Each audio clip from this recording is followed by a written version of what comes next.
There's two things that will really piss me off right away if I hear someone talking about either to me or about an entrepreneur or a successful person or a celebrity or athlete, doesn't matter. It's two phrases. Must be nice, isn't that lucky? Because those are two things that are complete and utter bullshit. Your worth as a man or a woman is not about how much money you make. It's about the impact that you create. It's about the number of lives. And really, when you impact businesses, you're impacting lives. I thought growing up that if I could make $100,000 in a year, I'd be loaded. Once I hit that number, I didn't understand why I was so miserable and unhappy. Hey, everybody. Welcome back to the 4Media Uncut podcast. Today, we have a very special guest, Mr. J.B. Brown. Legend. Yeah, dude. JB's been an entrepreneur for a long time, but even cooler, he actually has brokered a lot of businesses. He's bought and sold a lot of companies. And he came today, actually Georgia resident as well, drove over about 45 minutes to make this out and basically cover a bunch of things about just entrepreneurship, mindset, life, like how he got to where he's gotten. And also like, you know, if you were to exit a company or if you were to buy a company, what are the things that you look for? And it may not be what you would expect. You know, I was expecting hard numbers, hard KPIs, but there's a lot more to the story than just the numbers. And JB kind of walks us through that and gives us a lot of advice on mindset stuff from someone who's older, who's been doing it bigger, better, and longer than we have. So super excited to have him on the podcast, deliver as much value as he did. This is a jam-packed episode, so make sure you got sleep on this one. Make sure you got some time to focus. For sure. This one was actually like super insightful. Some of the topics we covered, like we haven't really covered that much on the podcast. I feel like some of the topics we cover a lot of e-com, we cover a lot of, you know, business stuff in general, but we went into a lot of like mergers and acquisitions type stuff that went way deeper than any other podcast. So definitely listen to the whole thing.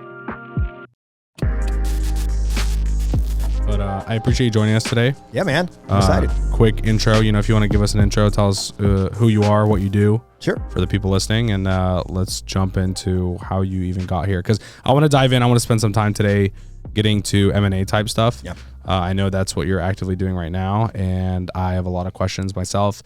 A lot of people that listen are either in like e-commerce businesses, agencies. They're starting their own companies. They have their own companies. Like, and I think a lot of people don't talk about an exit enough as a possibility. And it's even something that more recently to us has been something that surfaced. Last year, we acquired 2 smaller agencies. Then this year we flirting with the idea of like, what if in 5 years we did sell to like another massive company and like everyone like was rewarded for something like that. So I'd love to see like what it takes to get to that point and stuff like that. But tell us about you, man. Tell us about, you know, what you're doing now. And then let's jump back into like how you even got here. Cause you have a lot of experience in business that doesn't have to do with M&A from my understanding. Yeah. So for me, I think I was always an entrepreneur, like a lot of us, but I didn't really know it. I didn't have that word. I didn't understand what I was. So just a kid who grew up in a blue collar town in Maine. You know, I'm almost Canadian, just without the cool beer and less moose. But you know, growing up, I would sort of have this. We didn't have any money. I was a single mom, awesome. You know, did the best she could, raised me on what she had. And I still wanted cool sneakers, you know. I still wanted to have the stuff that other people had, and I knew she couldn't do it. So there's a point where you become self-aware, you know, maybe preteen, teenage years, and you realize that it hurts your mom or your parent to ask them for things if they don't have the ability to do that for you. And so you just don't ask. But you can go one of two ways there. You can either say to yourself, okay, well, I just can't have those things. Or you can say, okay, well, she doesn't have the ability to provide those things and I don't want to ask, but I still want those things. So what can I do, even though I'm not old enough to have a job to do that? So here's what I did. This is going to be controversial. I've never shared this on a podcast before, but I'll share it with you guys. I figured out, so her and her boyfriend at the time had a big liquor cabinet because my mom was a bartender. That's what she did the whole time I was growing up. So they always had a pretty impressive liquor collection. And so I figured out that I had a lot of friends who, you know, at 13 and 14 very much would like to have liquor. And I had liquor. So I figured out this sort of elaborate scheme where I would pour a little bit of a certain liquor into you got back then it was 16-ounce bottles. And you got a 16-ounce plastic bottle that I washed out and sanitized-ish. And I would put a liquor in there, and it was $25. Here were the rules. It was a dead drop. You paid me first. You put the money under the culvert that was about a quarter mile from my house. I went and got the money. You got a bottle. You did not get to ask what was going to be in it. You didn't get to specify the particular type of liquor. You got what you got, and Do you ever mix them together? If it was low, 100%. I don't know what it was. I definitely drank a mixture of all kinds of random liquors from a liquor cabinet before. 100%. Yeah. Depending on what it was and what, because the thing was, it was inventory management. Like I didn't realize what I was doing at the time, but what I was really doing was I was understanding supply. And every people listening to this like, what a scumbag. But listen, I didn't have any money and I wanted some kicks. So at that age, I was sort of figured out that, okay, I had some friends who wanted liquor.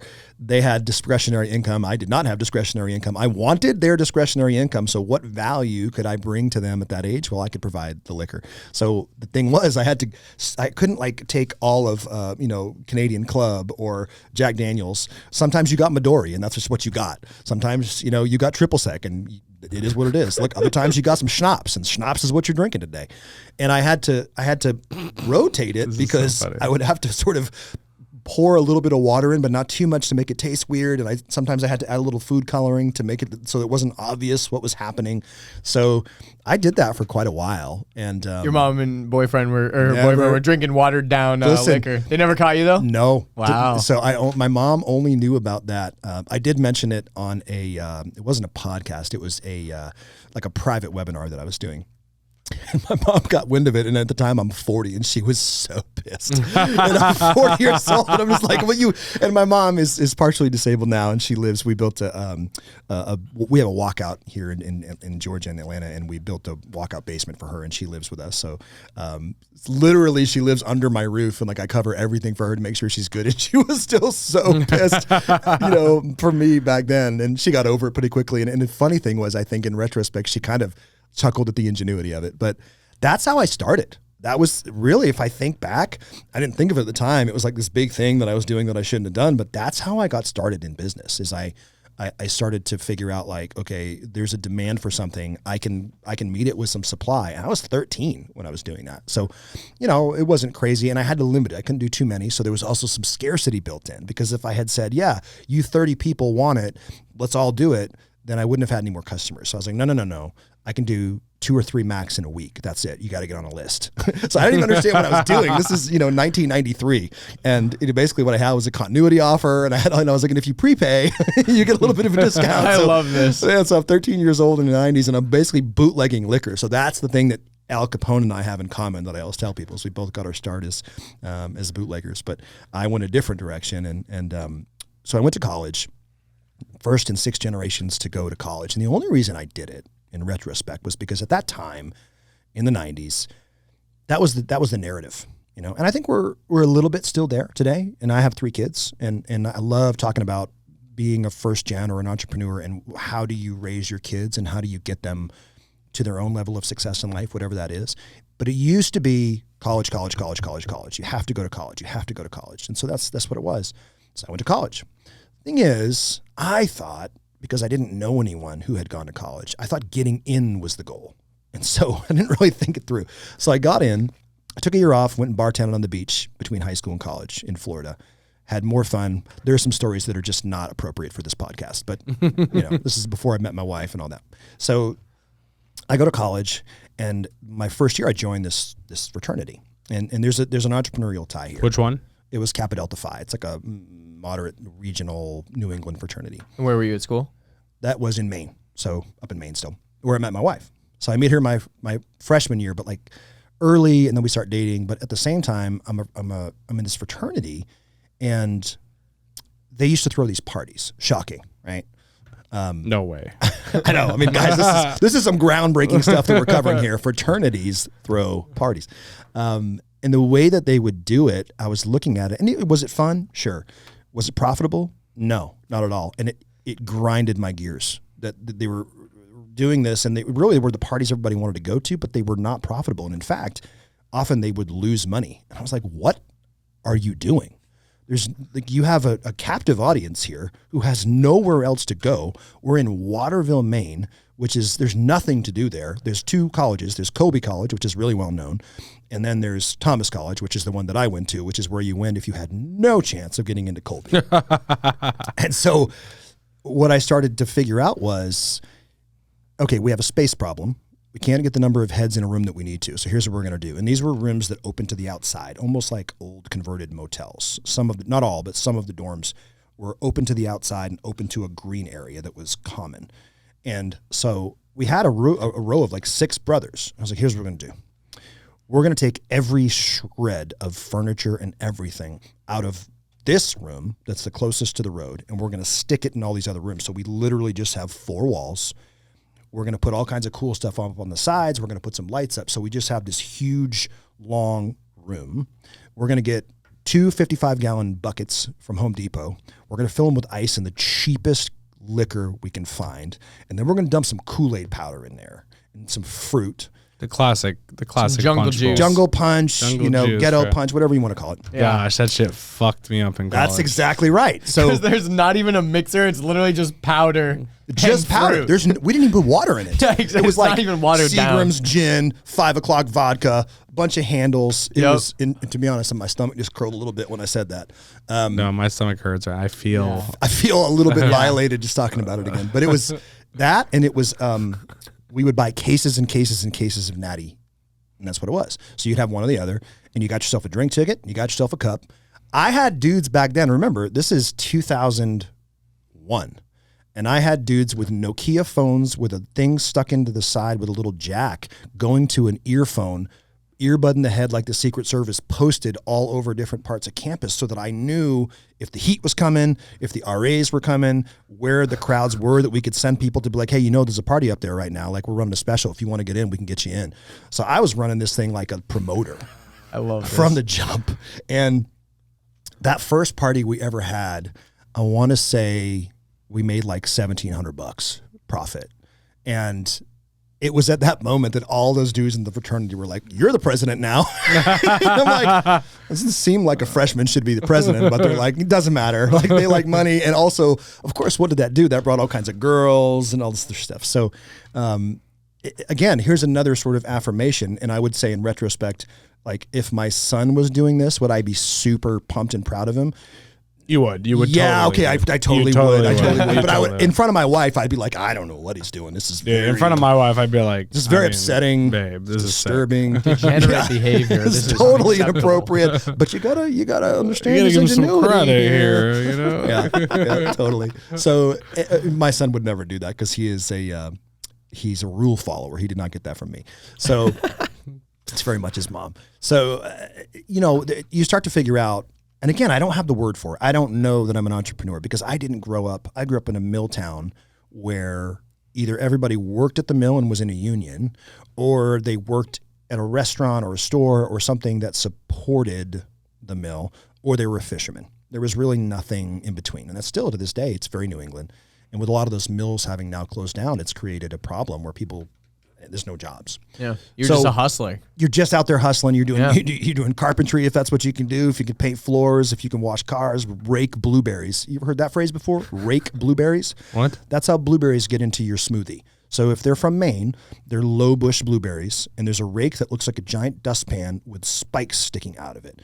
And I don't think it's true today, but when I was growing up, you would go out in the field for 8 hours a day, and you would stoop over in the sun, and you would run this thing through the bushes over and over again, and blueberries and leaves would come into it, and then the bush was left.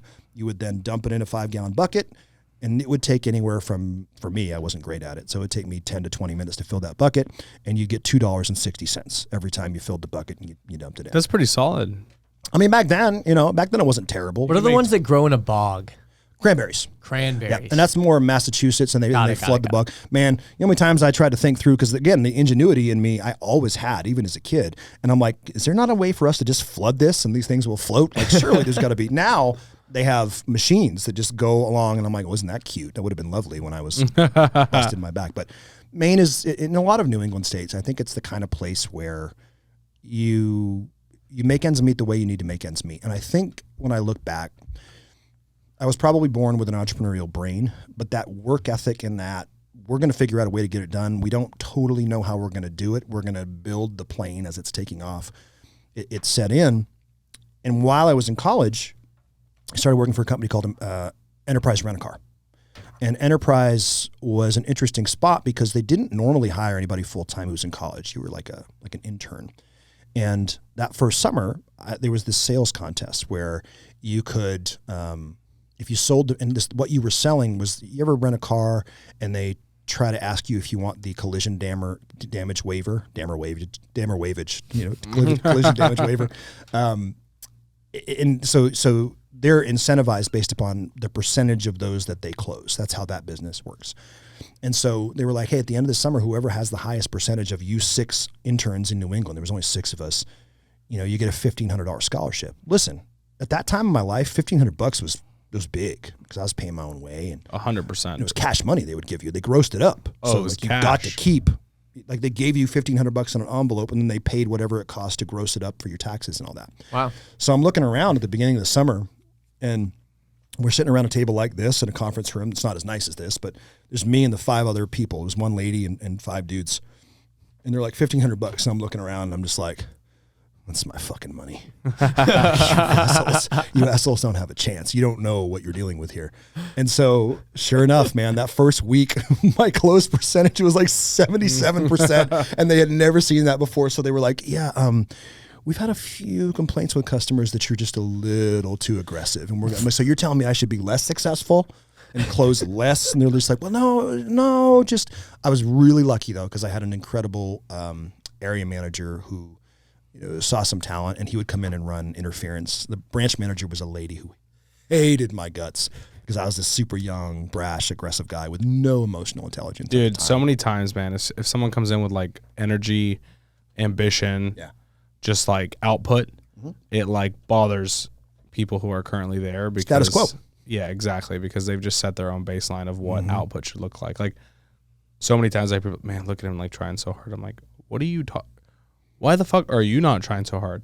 Like even in sports, people are like, man, look at this team trying so hard. I'm like, That was me at the Atlanta United game. yeah, he's like, look at them trying so hard. I'm like, that's the fucking objective, They're bro. literally paid to do that. Why the fuck aren't our guys trying as hard? Like, the whole team, the other team was relentless. They were sprinting, and our team was just kind of like jogging. we're not And feeling in my it head, today. I was saying because they were gonna gas themselves out, but they didn't fucking gas themselves He's out. like, They look were at them going. trying so hard. I'm like, that's the fucking, we better be doing that shit too, bro. That was always like in cross country, like the race starts, and there was the people that just sprinted right out the gate, and then they were like gassed by the end. But some of them would win, because they just wouldn't stop going that fast. They were just beasts. Yeah, 100%. So it's funny, the phenomenon that you talked about. This is actually a famous phenomenon, but I didn't know it was. I observed it as a kid, because if you grow up on the coast of Maine, to make money on the side, you rake blueberries, as I talked about. You do some roofing, you do some whatever you can do to make money. You sell liquor if you're a bad person like I was. The other thing you can do is you can fish, or you can catch. You can dig for clams. So clams come out of a mud flat, you dig them and then you sell them. Lobster, you can do a little bit of work on a lobster boat. Super cliche stuff. Well, if you're lobstering, one of the byproducts of that is you always get these peaky toe crabs, which are Maine crabs. The meat's amazing. It's, I think, the best crab in the world, but it's a really labor-intensive process to get the meat out of these things. It's awful. It stinks. Like, it's awful. However, There's probably not that much meat per crab. no, there's really not. It's just like a little bite. And it's a skill to get it out of there. Like these older ladies they're just incredible at it. And like if I tried to do it, I'd get like enough for maybe like an hors d'oeuvre, and they do it, and there's like a whole sandwich in there. But there's this interesting phenomenon with crabs that I noticed as a kid, and then I didn't realize that it was this big thing that people talked about, where you store them in a bucket, you throw them in this large kind of bushel bucket, and eventually, as you get enough of them in there, there's enough of them that one of them will kind of look around and figure out, like, wait a second, if this crab gets on that guy's back, and if I crawl up on his back, I can get close enough to the top that I can get out and I can escape this fate, and they do. You see them do it. And your first thought is, hey, that crab's about to get out of the bucket. And then the older guys around you are like, just watch what happens.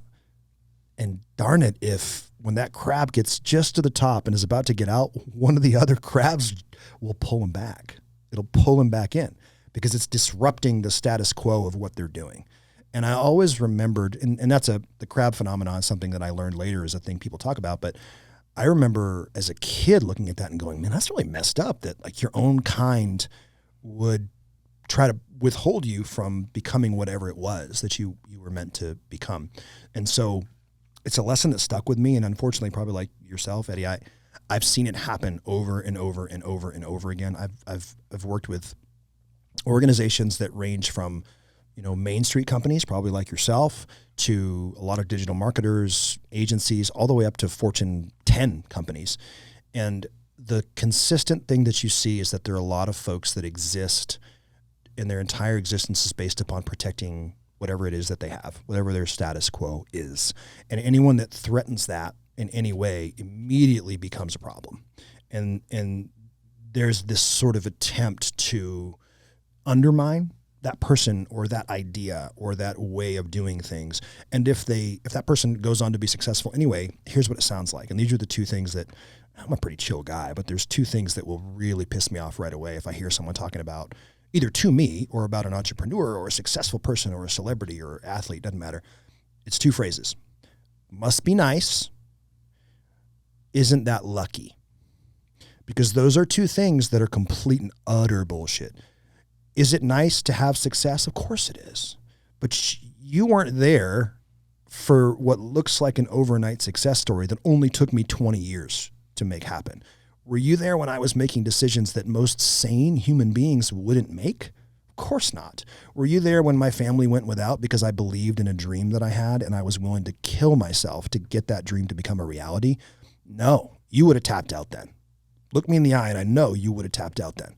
So don't you dare tell me that I'm lucky or that it must be nice. When I was willing to make the sacrifices and decisions, or Eddie was willing to make the sacrifices and decisions, or Tom Brady was willing to make the sacrifices and behave in a way that is borderline psychotic to get himself closer to the goal that he had. So those are sort of hot buttons for me.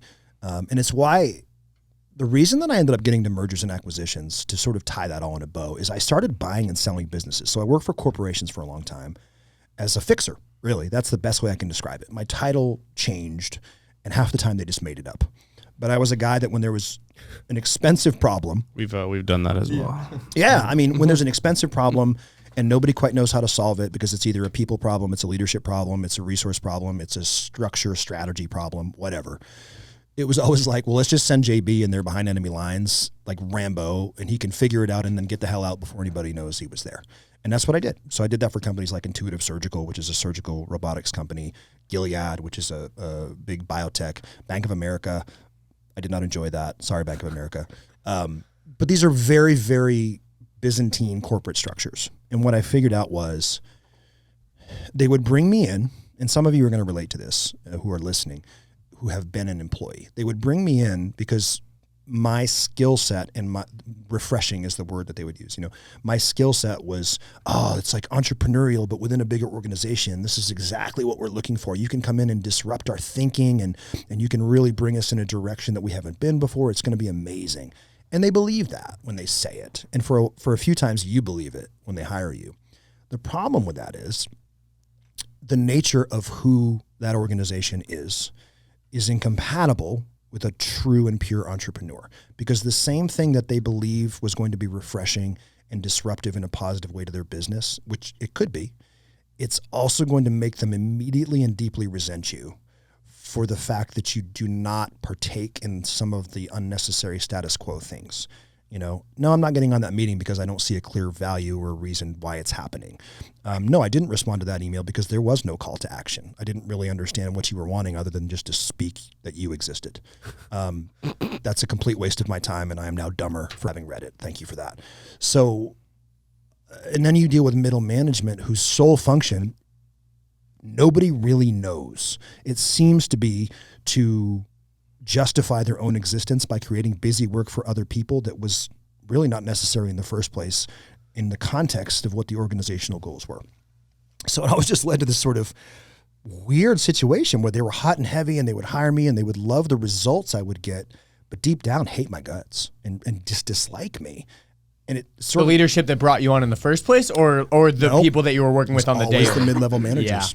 Always the mid-level managers and the folks that were there. And even when I got up into a point where I was reporting directly to the CMO, the chief medical officer of one of these organizations, and she was wonderful, but even she said, she goes, you know, you're the most refreshing person that's been here. You've helped us completely revolutionize what we're doing and how we're doing it.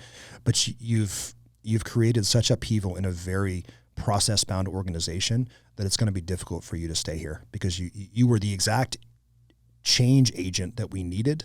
But it's like, it's so cliche, and I hate this, but it's the best way to describe it. you can't make an omelet without busting up some eggs. Yeah. And I busted a lot of eggs. It's kind of like COVID, honestly, you know? It's like an unfortunate thing that no one would have wished would happen, but it sped up a lot of processes that were bound to happen in the next 5-10 years that just happened in 6 months. Do you know the statistics? It's fascinating. So e-commerce in particular, e-commerce, and so before COVID, a little bit before COVID, one of the businesses that I started and had exited just before COVID, thankfully, it was an e-commerce business that was making really high-end accessories for cigar smokers. And that's why when we were chatting before the podcast started, when you said cigar bar, I was like, my guy. I actually almost bought one. Did you? Yeah, I was trying to buy one here in Alpharetta, but the dude just wanted way more than I was worth. Well, if you're looking for a partner, hit your boy up here. You never know. You might be able to work something out. There you go. So it was high-end accessories for cigars and also alcohol, cocktails. So this is the recurring theme in my life, apparently. So I can't seem to escape it. Is that prohibition? Anything that was exactly in the prohibition right. Let's days. go. And if it's funny, as an aside, if you think about it, what I didn't understand about why I was drawn to those types of things is if you take the morality out of it, and listen, there are certainly some businesses I would have no interest whatsoever. I wouldn't touch payday loans, that kind of thing. Things I think are abusing other people. I want nothing to do with. But predatory type of stuff. I don't want to be predatory. Yeah. However, things that are Gonna fuck people up. I'm all about it. well, yeah, you could think of it that way, and that would be true. Or you could think things that are really never going to go down in demand, and if things go sideways, perhaps might actually increase in demand. That's what I was learning. It was, let's go into things that are fairly predictable, that are always going to have a demand that you kind of understand and aren't going to go anywhere, barring some legislation. So it really started getting into buying and selling businesses in the e-commerce world. And right before COVID, I had sold one. And what was interesting was this was an Amazon FBA business, and a lot of folks listening, they know what that is. But essentially, you build the business and the brand. Amazon handles most of the fulfillment and everything else. Well, a couple things happened there. One, the reason I got out of that was I determined, in my own opinion, Amazon was not a very good business partner for me because they have so much power, and they were able to really arbitrarily change the terms of our partnership, if you think of it like a partnership, whenever they felt like. There was nothing I could do. So, hey, we know we've been charging you 12%. We've decided to charge 25% because we feel like it. Also, you need to use our PPC, and we're going to make that more expensive too. Oh, by the way, I know we've been saying we don't use your data, this black box that we've created to compete and launch products that directly compete with you and hurt you.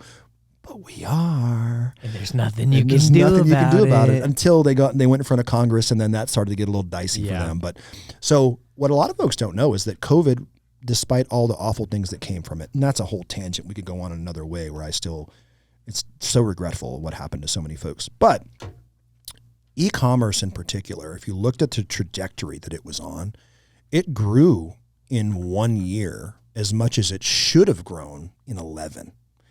It accomplished 11 years worth of growth in 1 year. Why? What was anybody doing? Sitting at home, social distancing. I looked like one of the ZZ Top guys because my beard got down to here. I still didn't have any hair on top, which was really unfortunate. But we bought stuff, especially when everyone and their brother had Uncle's stimmy money coming in that candidly didn't really know, for some of us, what to do with. But it wasn't even that much money, like on an individual level, dude. But psychologically, it was like, I'm getting free money from the money that I don't. It was like, how much was it? Like $1,200, right? $2,500 or $1,500, something like that. I think it depended on how many kids you got. On an individual level, you can't even pay rent with that, bro. I know. Like I get it on a countrywide level times 250 million. It's a lot. But it's like, how many $50 items can I buy from Amazon with that? Well, here's but it's not even that. It's stocks too. How many people threw money into stock? Like the stock market, fucking doubled. I think again, it was the psychological. I think more than anything, it was like I'm getting free money and I'm sitting on my ass. And a lot of people also were getting severance packages. Some like I knew like my brother's ex-girlfriend. She was making pretty solid money and she got laid off. Or in some cases, there were folks, if you were in a face-to-face sort of sales position that was captive, meaning you had a salary, nobody knew what the hell to do. And so a lot of folks just stayed home and they were paid anyway because these companies were like, I don't really know what to do. You're not supposed to go anywhere, but we need you because we don't know how long this is going to last. So, so you had this convergence of social phenomenon that happened where folks are home, and we are not designed, unless you're an extreme introvert, we're just not designed to do that. Yeah. And so that created internal anxiety and mental health issues and angst that I candidly dealt with because I'm such a people guy and used to getting on airplanes and meeting with people and making deals. And now, yeah, there was Zoom, but it's just not the same. That's why we do this in person, you know? Yeah. And so I think some of the spending that happened was more behavioral, sort of retail therapy. It was a coping mechanism for sure. I got all kinds of crap in my house that we bought that I still don't know what it is or what it does. And just like, and we just said like, that was a COVID purchase. I'm like, okay, let's maybe call 1-800-JUNK and they can pull that off, because we don't really need that. But it did grow explosively. And because of that, this is where M&A got interesting because I had been really flipping businesses as a fixer for a long time. Because when I left corporate America after that realization that I'm just a different animal. And there was shame that came with that. Like when you're in that corporate environment, you feel like you don't belong and that there's something wrong with you. And what you realize is, oh no, I'm just a fish that is trying to climb a tree, and that's not going to work out. So got out on my own. First thing I bought was a franchise. I'm not going to say the name of it because they're actually headquartered like 2 miles from here and they're super shady. But it was let's just say that it was an electronics type thing, like cell phone repair kind of deal. And it was a store within a store concept. And I didn't know what I didn't know. I know. Yeah. I didn't know what I didn't know. And I didn't ask the right questions because this is when I was just about to leave corporate. And I thought, let me get a franchise because that's less risky. It's like they already have systems and processes. Well, in some cases that's true. It was not in this case. And what I really bought myself inadvertently was a job. And I also acquired, it was a company store that they owned. A job with liability. With liability. A lot of franchise owners buy a job. Massive overhead that was completely inappropriate because what I figured out was corporate-owned franchise stores, they're not there to make a profit. They're there to look cool so that other people can walk in and be like, look what we have. So I had, funny entrepreneur story that you guys are going to love. I had this manager that they were paying $45,000 in a retail store. It had 9 employees in a store that was maybe twice the size of this podcast room. And this guy was a $45,000 a year manager, completely inappropriate to pay him that much money. And the entire store had 16 cameras. To this day, I question what that was about, but you could see everything in that store. I mean, if a gnat had weird underwear on that day, you could tell. Stop it, bro. So we had this guy, and I remember, I'm trying to let him run it because I'm like, okay, this is a manager. Clearly, he seems to should know what he's doing at that much money, and I'm going to be this, overall strategic guy. And I'm going to come in and be like, I'm going to make these 2 changes, and then we're going to all make millions of dollars. Yeah, I was wrong. And this dude would disappear for like 2 hours at a time and do nothing. Like he just would disappear on my time. And luckily, it was 16 cameras. So here's the best part. This is what this guy said. And I confronted him one day finally. It was my first, I'd had a lot of hard conversations in corporate, but I'd never had a really hard conversation. Like I saw your reel the other day, and sometimes you have to have hard conversations with folks, and sometimes people are unfair to you, and sometimes people will try to rip you off. Not most, thankfully. I think most people are good, but you do run into some. And this guy was super shady, and he would disappear. So I was like, hey, man, his name was Matt. I was like, Matt, I don't really know how to say this, but the guys are telling me that you just disappear for like 2-3 hours at a day. He goes, no, I never leave. I'm like, well, you're not on any of the cameras. This guy looked me dead in the eye and said, bruh, I'm in the blind spot. I'm like, what do you mean you're in the blind spot? He's like, yeah, there's like a 1 foot area that you can stand in, none of the cameras can see. And I'm like, okay, well, let's say that I love standing there. Yeah, I was gonna say, let's say that I believe what you're saying to me right now. To be clear, I don't, but let's just give the benefit of the doubt because I'm an open-minded guy. You're telling me that you stand in a 1 foot square area for 2 to 3 hours at a time, not moving at all, because if any of part of your body, just with the volume that your body takes up, were to extend outside of that area, I'd see something. And he's like, yeah, I find it very productive. And so that was my first moment where I had a guy look me right in the face and think that I was so stupid that he could just, and that was the moment that I think something kind of broke inside of me in a good way. It wasn't good then, but I was killing myself making this payroll that was never justified by the P&L, and I didn't understand that. And so I buy the franchise, and at the time I leave corporate, I had like $500,000 in the bank. It wasn't like crazy money, but it was good. That's a lot of money, bro. Yeah. I mean, I had worked really hard to get that and save that. And I'm stroking these checks every week to cut payroll, to keep my, and to pay suppliers.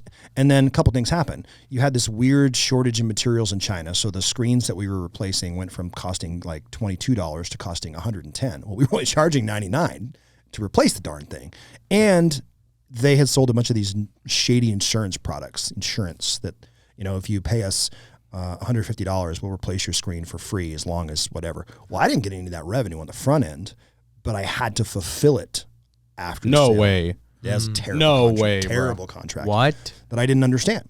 And so it was so usury. And here's the crescendo of this experience. What year was this, by the way? This was probably 8? 11 or 12. 11 Okay. or 12, somewhere in there. And this is the part that's really hard, even now, to talk about. But I've done it enough. I remember realizing, like, we're about to get down to the point where I'm not sure if I can pay our mortgage, because I haven't paid myself this whole time. Nothing. I'm working for free. And I'm taking care of all these people, and they're ripping me off. Not all of them. Some of them were doing their best. But a number of them were completely ripping me off. As soon as I would leave, they'd start screwing off. And that really hurt, because at the time going into that, I'm very much a people person. I care about people, and I really want people to do well. And if you're associated with me, I've always felt like if there's any way for me to leave you better than when I found you, that's what I'm here for. But I didn't understand the business side of that, and how some people, unfortunately, will take advantage of you. So I remember laying in bed one night. It was 2:00 in the morning, pitch dark, full moon, because the moon was shining in. I don't always sleep well during full moons anyway, but this was bad because the stress was so bad. I remember feeling tightness in my chest, and at this time I'm in my early 30s, late 20s, I'm not sure. And I'm like, man, I'm too young for chest pain. I don't know what's happening. This is terrible. I'm such an idiot. Look what I've done to my family. I went from a really highly paid career where I could almost name my salary in corporate within reason, and just do that serially. After about 2 or 3 years, I was going to piss the wrong person off, and I'd have to go do it again. But there was no shortage of folks that wanted to work with me. And now I've potentially created a situation where my wife and my children aren't going to have a home. We're going to rent an apartment or something. No offense to anyone in an apartment, but that's not what we were at that time. How many kids do you have at the time? We had one, and we had another one on the way. And so, That's scary. dude, that's big boy stuff right there. It's one thing when you're on your own and you don't have a family, but it does add a different level of intensity when you do. And I also felt very responsible for all those employees, including the ones that were kind of ripping me off, and all that weight. And I remember one night sitting at the edge of my bed, and I couldn't sleep. So my wife was sleeping, and I got up, sat up, swung my legs out, and I was just sitting on the edge of the bed, just staring into basically darkness. And I felt that was literally what I was doing, but I also felt like, almost figuratively, I was staring into this abyss. And I remember thinking to myself, this is the hard part. I had $1 million life insurance policy. And I remember thinking, you fucking loser. It wasn't me thinking, it was like a voice. Your family, look what you did. Your family would be better off without you, because at least they'd have $1 million than with you. I was dark. Damn. That's hard. That was some dark shit. Yeah. And luckily for me, I about 3 years before that had come to faith. I'm a Christian who swears more than he should and drinks bourbon, but nonetheless. And sells it. And also sometimes sells it. Love Jesus, though. To minors as a minor. Exactly. Yeah. Nothing is here. Thank you for grace, Lord. Fortunately, in that moment, and it could have gone the other way. It really could have. It was that dark. Fortunately, I want to say a second or two after that, a voice, and I'm not one that hears audible voices. I wish, a lot of people talk like that. I'm not that guy. But there was something that popped up that was decidedly a different voice than the one that was saying that. And the voice essentially said, bullshit. That is a lie. That is not true. Your family is not better off without you. They need you, and they are your responsibility. And leaving them would not only make you a coward, but that is not who you are. And it was just like, what? Okay, well, which one of you is telling me the truth here? Which one of y'all is, but I believed that voice, thankfully. But my next thought was, okay, but well, what do I do? Like, that's great, but how do I get out of this? Because I couldn't see a way forward. And fortunately, right after, the voice, same thing, was like, let it die. Let it die and just trust the process. So got a couple hours sleep, woke up the next morning, and at this point I'm $100,000 in debt with credit cards and whatever I could do. So it's a $600,000 delta. Sucked. Talk about an ego blow. And I was coming from a place where world-renowned surgeons are looking at me going, what do we do next, JB? And I'm like, I got you. And now I can't even run a retail cell phone store. It's hard. It's humbling. So, but it goes to show, a lot of times it's the vehicle that you're in, not the person that you are as well, right? Super important. I see a lot of people like do horribly in one career, do amazing in a different career. Great point. Like, yeah. Environment matters. Exactly. And like that environment that you put yourself in that franchise definitely mattered in this scenario. It did matter. You see it in sports all the time, right? How can a guy, Randy Moss is my favorite example of this. You guys are you're a little younger than me, but you guys know Randy Moss? Come on. Okay, yeah. So Randy Come on, JB. was the guy. Well, he looks especially a little bit, I can't tell. Like you I'm not as big of a sports fan, but I at least know who Randy Moss is. Yeah. The cross country thing kind of made me suspect you a little bit. I sucked at cross country. Cross country here, like, okay, that's what we're doing. I was a linebacker, wrestler, and I'm like, okay, we can talk cross country if you want. That was like the part of practice that I would try to I would cramp every time we had Sorry, to run. coach, I don't feel well. Rolled my ankle, man. I actually despised cross country. My mom made me do it, and I remember we wore shirts that said "My sport is your sport's punishment," and I was always like, That's actually really true. That is so lame, but it is true. Yeah, that's a way to sort of flip that into like, oh, you're too soft to do this, because that actually might have made me like, well, wait a minute now. So yeah, so you see in sports where a guy like Randy Moss can be what he was for the Minnesota Vikings when he started, you could not guard him at any given time. If he just felt like it, he would smoke you, and it would be a touchdown. Like, he just decided, and he was that guy. Then he goes to the Oakland Raiders, and he's washed up. He's trash. He can't run anymore. Nobody wants to play with him. He's a cancer. He has character concerns, all this shit. Locker room problem. He's blah, blah, blah. Well, my dude, old Bill Belichick, calls up Al Davis at the time, and he's like, hey, listen, I don't know if you want us Randy Moss guy, I don't know, whatever. Maybe I'll give you a 5th-round draft pick for him and you can take him off your hands. Is that what they gave him, a 5th round? It's a 5th-round draft pick. Get the fuck out, bro. 5th-round draft pick, because everybody thought he was washed up. Stop it, bro. Including the Raiders. 5th round? 5th-round draft Irrelevant. pick. So the next season, Randy Moss goes from I think he had 600 yards, like 30 receptions. I could be wrong. My son's like a stats wizard. He would know right away. A couple touchdowns. Washed up. He goes to the Patriots. Tom Brady gets a hold of him. He's reinvigorated. He's pumped about the culture. That dog in him comes back, breaks the NFL single season record for touchdowns that next season. The offense to this day is the most prolific offense in terms of yards and touchdown in NFL history. I think he had 21 or 22 touchdowns that year by himself. Which is insane. Those are quarterback numbers, dude. That's what's crazy. Ridiculous. And it's the same guy. So was he washed up? Was he a bad player? Was he, whatever? No, he was in the wrong environment for who he was. So you make an excellent point. And you see that all the time. And that's where my favorite part of when I finally was buying and selling businesses, what I realized was that what I really was the coach GM. And I could kind of look at everything and get a holistic picture of what was going on and where the business wanted to go. And it didn't really matter whether it was a $400 million problem at a corporation or whether it was somebody who's trying to figure out how to make this next $200,000. The problems generally were the same. It's just that the number of zeros changed.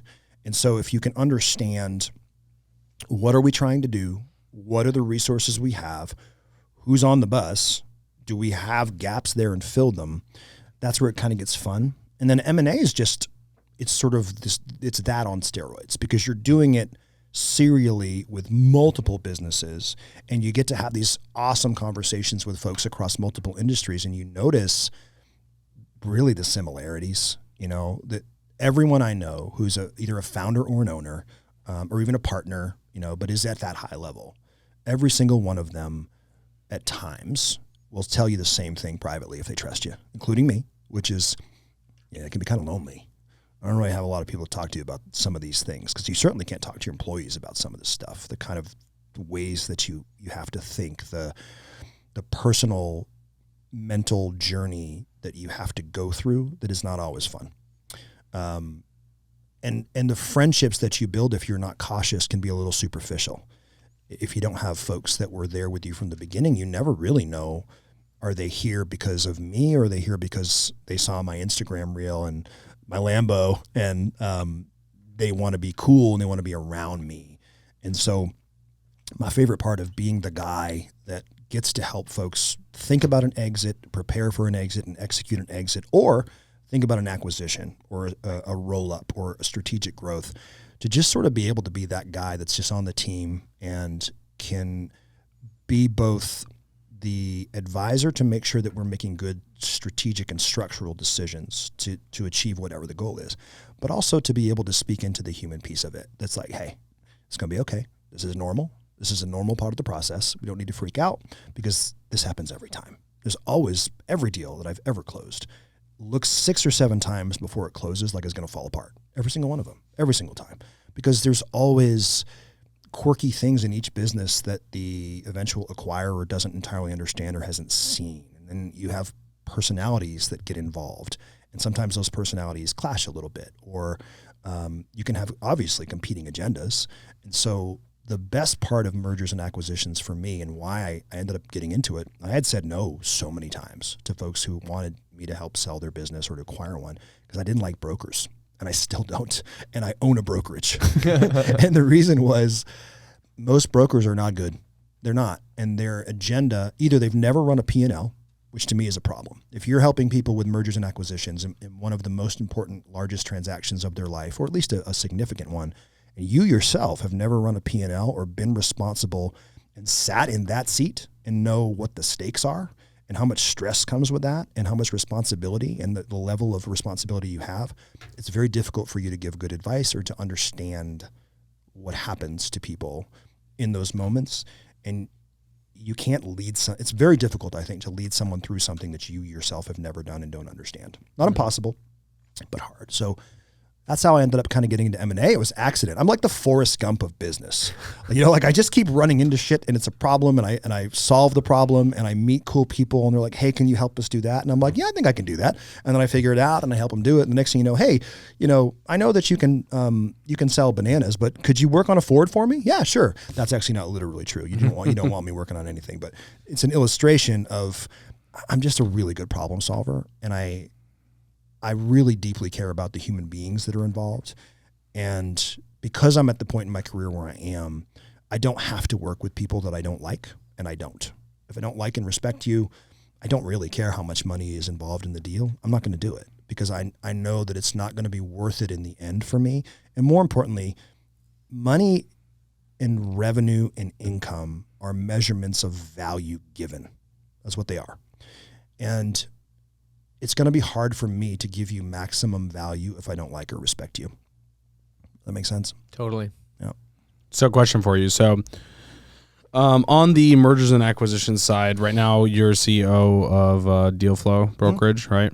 I know you, Josh, and Los are all involved together. Yep. Nice. I know you guys are doing some really cool deals.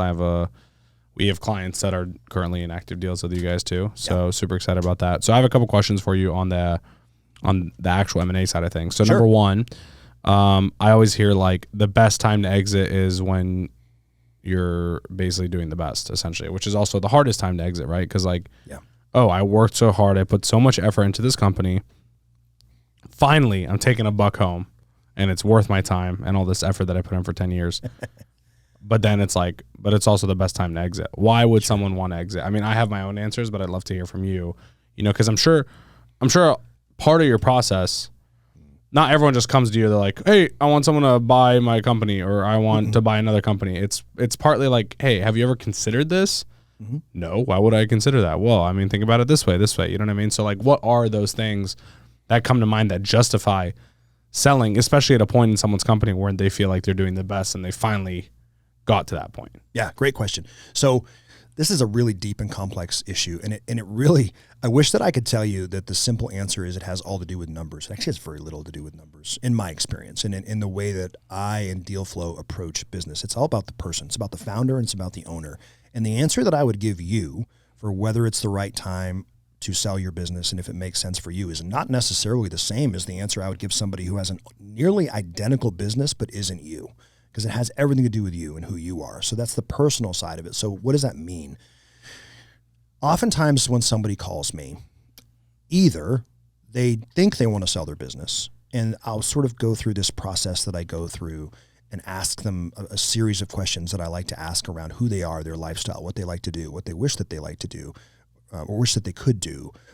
What does your day look like now, to a minute detail? And how is that different than what you would love for your day to look like if you made an exit? And I get really granular with the details of that, because what that helps me to understand is what makes this person tick, what motivates them, what brings them joy, what creates anxiety, what creates fear. And what that helps me to do is to steward. Steward is a word that I use a lot, because in M&A, and I think in entrepreneurship, what we really are is we're stewards of whatever resources are entrusted to us. And so for me, if you approach me and say, I want to sell my business, and actually this happened to me last year, and the first thing I do is go through that process, and there are certain words that I expect to hear from somebody who truly is kind of done, and they're burnt out, and they're just ready to move on to whatever is next. And when I don't hear those words, it creates an open loop, and I don't like open loops, right? That's why they work in marketing. And so I had a guy, same thing, he calls up and he's telling me all this stuff, and he's, I work 90 hours, blah, blah, blah, and this business is great though. I built it 20 years ago. We're doing this much money. He's talking about it like it's one of his children that he's really proud of. And at no point during that conversation did I hear him say a negative thing about the business. And I finally was like, hey, do I have permission to speak really candidly to you and ask you some hard questions? And he said, yeah. I said, you just don't really seem like a guy that wants to actually sell your business. What's really going on here? Because you just spent the last 30 minutes telling me how great it is, all the things you've done to build it up. You've kind of gotten to a point where you're the dominant player in your market, in your community. And this is a home services business in the Midwest in a major city that's killing it. And it took them 20 years to get there, but they're organically number one on Google. They're just dominant in the market. I said, what's really going on here, man? Like, no bullshit. Like, what's going on? He goes, my marriage isn't what it could be. I don't have the relationship with my children that I wish that I had. And 2 of them are in high school. One's in college, actually. And we don't have very much left with them, long left. I'm working 90 hours a week. I don't really want to do that anymore. Every single decision in my company goes through me. He's burnt out. And so I paused for a second. I said, okay, well, thank you for that candor. Just a question. If we could get you to the point where you were not working 90 hours a week and you were working something more manageable, whatever that means to you, maybe it's 20 or whatever, and you mostly had people that were making all those key decisions for you, and you were just sort of the chief strategic visionary of your company, and also separately doing that frees up time and empowers you to spend more time with your children, and gives your wife some peace of mind, and you can reinvest in that relationship. Would you still want to sell? Oh, and all of that without sacrificing a single penny of bottom line revenue. Top line doesn't mean shit to me. Bottom line is what matters. Would you still want to sell your business? He pauses and we're on Zoom, and he looks at me just like, that doesn't sound possible. I was like, hold my Celsius. And so I don't even take on individual clients anymore. And I didn't then, but there was just something about this guy's struggle and his heart and having been there myself that I was like, dude, you know what? I got you. He was like, well, what would that cost? Here's the truth. I could have made a lot more money by just saying, yeah, man, I'll sell your business. That probably would have been the size of his business is $600,000 commission for me. But I was like, you know what, dude? I don't think you really want to sell your business. Pay me $50,000, which is far less than I really would have charged for anybody else. And the only reason I spit out that number is I wanted to just be enough that it hurt a little bit to write the check so he would pay attention. That's all it was.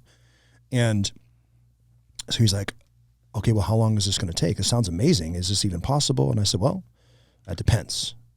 He says, well, it depends on what? I said, well, we can do it painfully, or we can do it not painfully. What would you prefer? He's like, what does that mean? Well, we can do it in 12 months, and I don't think you'd even notice it because everything would be so gradual that it'd be cool. Or we can get it done in 6 months, but it's going to be the shittiest 6 months of your life. But at the end of that 6 months, you're going to probably have everything you want. And he goes, that doesn't sound good. Maybe 12. So I was like, I'm going to charge you the same either way. I don't care. So we did it and we got him there. And now the dude's business is up 40%. His income is up more than that. And he's trying to find stuff to do because he's working less. He doesn't even need to work 20 hours a week. And his relationship with his wife is great. His relationship with his kids is drastically better. And now the hard part with him is I don't even charge him anymore. He's just a buddy. And the hard part with him is now, okay, I've given you what you want, but someone that's that high performing and that type A for that long, including me, it's really difficult to turn that off. So now what he's doing is he's trying to, you'll create problems to solve if you're that didn't need to happen because you don't know what to do. Yeah. And if you go home, your wife's like, why are you here so much? So that kind of happened a little bit, but the things that you look fix my marriage too much. Yeah, that's a little too good now, and he's here a lot, and I don't, But the funny thing is, his wife loves me. Like his wife follows all my stuff, and she's always asking him about me, and she'll text me from his phone as him, but say, "Hey, it's Kate." They're a wonderful family. I love that family. But to me, that's impact, right? That's the impact thing. So sometimes impact as a broker and as an M&A guy, and I do a lot of different things. So I'm not just a broker. I still invest in businesses. I still sit on a lot of boards. I'll take equity to be a part of businesses. I mean, you're messaging me in December about buying a bidet company.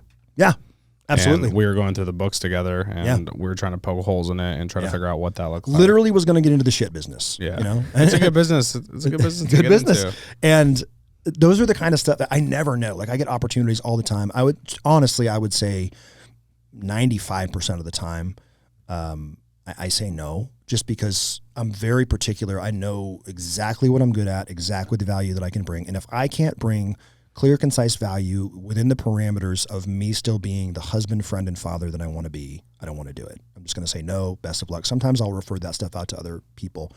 But to answer your original question that I went on this diatribe about, ultimately, the way that you know it's time to make an exit is when you start to feel a stirring that there might be something else. There may be something else that you want to do or that you want to accomplish. And that can be a financial goal. It can be a relational goal. It can be an impact goal. Usually, if we go back to when I was in college, and I think a lot of folks can relate to this, I had this phrase, which is Maslow was right. Maslow was right. Maslow's whole thing, if you remember, was the hierarchy of needs, and you have this sort of forced rank of needs that you can't be, I think is self-actualized is what he said. I just call it happy, fulfilled. You can't really reach that until your basic needs in this hierarchy are met. So, if I remember right, they're food, shelter, love, relational capital, sex, more so for men than women, if we're honest. And then, I don't know. I would disagree. I might say more for women than for men. He's put his business. Have out you? there right I mean, now. just in general. I mean, I do have 3 kids. You can tell when someone hasn't been fucked in a while if they're a girl. Isn't that the truth? Yeah.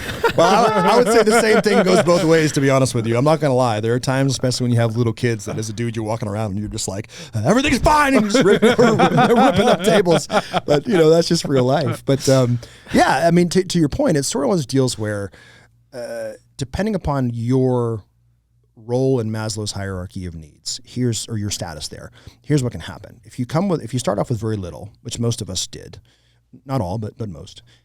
Well, if you make an extra $20 and you don't have anything, there's a very real and tangible, significant difference in your quality of life that's immediate. It's real. So therefore, I can go buy food that I didn't have before. My happiness increases. Well, okay, cool. Now I have another $100. Maybe I hustle a little bit, get another $100 a week. Well, the extra $100 a week, you can get a shitty car. Not a good car, but a shitty car, and it will get you. And a shitty car is better than no car. Better than no car. Yeah. So you have exponentially increased the radius that you can travel in your life and increased your possibilities. So therefore, again, direct relationship between extra money and increased happiness. Well, then you get your first real job or your first real hustle, whatever it is that you're doing. And maybe you make another $1,000 a week. And to be honest, a lot of people get stuck here. So maybe you're making $50,000 a year. Well, now, man, I can get an apartment. I don't have to live in quite as much of a dump as I was in before. I don't have to share it with 2 dudes who have stuff under their bed that I don't even want to talk about, that they're probably still going to eat later. And you end up in this weird cycle of situation where you keep equating increases in money to increases in happiness because it's been true for you. Here's the problem. And this happened to me at 25. I thought growing up that if I could make $100,000 in a year, I'd be loaded, because I'm pretty sure I never knew anybody growing up that made that much money. And I thought that was so much money, you would have no problems. It'd be like the movies, you know, like, was it The Jerk? He's just walking around and everything's awesome and he's happy. And I couldn't figure out why once I hit that number, and I'll never forget the day I looked down and realized that I had made that much. I didn't understand why I was so miserable and unhappy. It made no sense to me. And it took a couple of years of figuring this out, but it was that once you get to a base level, and I would say maybe a little bit of a surplus on top of that level. So once all your basic needs are met, you're not thinking about bills and stuff like that. You're not thinking about bills. You're not thinking about, you know, what every little thing costs. You have a good, reliable vehicle. You have a place to live that you like, you know, even if it's not baller, like it's nice, it's clean, it's safe. You have a TV. Let's be real. Most of us live better today, even if you have a lower middle class income, than the Rockefellers did, because of the modern technology and the things we have around us. We live a higher quality life than those people did who had infinite resources. So the problem is we can hardwire our brains to expect continued increases in joy and fulfillment and really dopamine with every amount of money we make. And the problem is that stops happening. Yeah. It stops. So, and if you don't understand what's happening, you start chasing it. So what happened to me was, oh, I know what the problem is. I'm not buying the right toys. I'm not going hard enough. Let me go buy some cool stuff. Let me get the Beamer. Let me get the watch. And I did. And it didn't do it. You know, it was cool for like a week. And then it's like, shit. Hedonic adaptation. Yeah. I've heard it called. That's exactly right. It's like you do these cool things. Like I heard Dan Bilzerian on a podcast talking about it. It's like once you've experienced the best of the best, like, what, you know, it's almost like a curse at that point, because then even the little things don't feel special. It's like if your very first car was a Ferrari, you're never going to appreciate if you won a Mustang or something. But if you had no car and you won a Mustang and then you got a Ferrari, you're experiencing like two levels of happiness. But like if you just jump too far ahead too fast, like it's almost kind of a curse. It's kind of weird. It's the same thing that we learned today on that call. I don't know about you, but if you paid attention, turning your phone black and white like this. I do. So on my old Samsung, I had it set to go to grayscale at a certain time. You could do that in the bedtime settings. I don't know if you can do it on an iPhone, but I'm doing this in the daytime now. It's amazing. Look at this. Look at this, dude. I don't even want to like. Oh, that's so notifications boring. Don't stand it's out. Not visually appealing. Exactly right. So it's kind of like. I will say it's like, okay, I don't really care to look at my phone. I have other things that I can be more productive with. Because that's not going to give you a dopamine hit. No, exactly. But look at this. Look at the difference, man. Oh, you can just triple click it. Yeah. Nice. Marius told me basically I can attach it to this button, so I just attach it to a triple click. That's nice, because I've found that the grayscale in daytime, there are certain things that start to become like all the notifications, everything looks the same. Hard. Yeah. So it's like I don't even want to open my text and stuff like that, and I think it'll let me stop, because you know a big part of my. But how will you know the difference between green text and blue text, Eddie? Dude, you know what's funny? That's the first thing I thought of. That's the first thing I thought of, and I was like, man, this might be good for the world. Do you know what I mean? How am I going to know to shame the Android users? If I can't even tell which one is which. It's funny because Eddie and I were both hardcore Android guys until recently.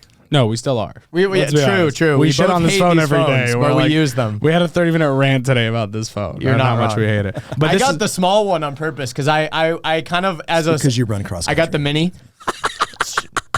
You can fit in your cross-country shorts. I won't live that one down. But I got the mini because I also thought, I was like, the screen is smaller. I'm going to be tempted to like... use it less, too. Like watching videos on it won't be as pleasurable as if I was watching on some like big old... It takes a confident man to buy something that has the word mini in it. You're not wrong. I'm going to give you a lot of respect for that. Thank you. So you talked about Bilzerian. Because you mentioned him, here's what I'm going to say, and this is going to be controversial, and I don't really give a shit. I think that's a guy, I think he's right. I agree with what he said. I think he's stuck at a level, though, that, and I don't mean a financial level, I mean he's stuck at a human development level that is, there's a level beyond what you just said and what I just described. And what that is once you realize that, look, a lot of people get stuck there. I'm lucky that I didn't. It's just by the grace of God that I didn't. Once you realize that, okay, I thought money was the measuring stick. That was the thing that I thought. Or all the women, or all the sex, or whatever. Well, and when I got married, it was, you know, I kind of knew, because the first time that I held my son, It was my oldest. And I remember when he looked me in the eyes, and the first time I saw him, I'd always had this sort of question that, without getting too deep, it was, why am I here? I never really understood that. And the second that I looked at my son, I was like, oh, that's what I'm here for. I get it. Yeah, for the rest of my life. Anyone who gives you a hard time, probably going to be buried somewhere. I will do anything I can, including give you my last dying breath if it means that you're going to be okay. I get it. So that changed. But still, all that hard wiring was there. So what I finally figured out was, and I did this deep work, it was hard. What are the things that really give me joy behaviorally? What are the times that I've been the happiest? What projects have I worked on, or what people have I worked with that I just was fired up to get out of bed in the morning? And conversely, what things did I do that were the opposite of that were like, I really just want to sleep all day, not because I'm tired, but because I don't want to deal with this shit. So once you get beyond that, you start to notice parallels. And so for me at this point, I don't vilify wealth, because that's a stage you have to go through too, where you're just like, oh, Lambos suck. We were having a funny conversation about this earlier. And the whole Lambo thing, it's such a status conversation to have. And it's also a conversation that's really polar, which is great for us marketers, people that are in marketing or in biz dev or in even M&A.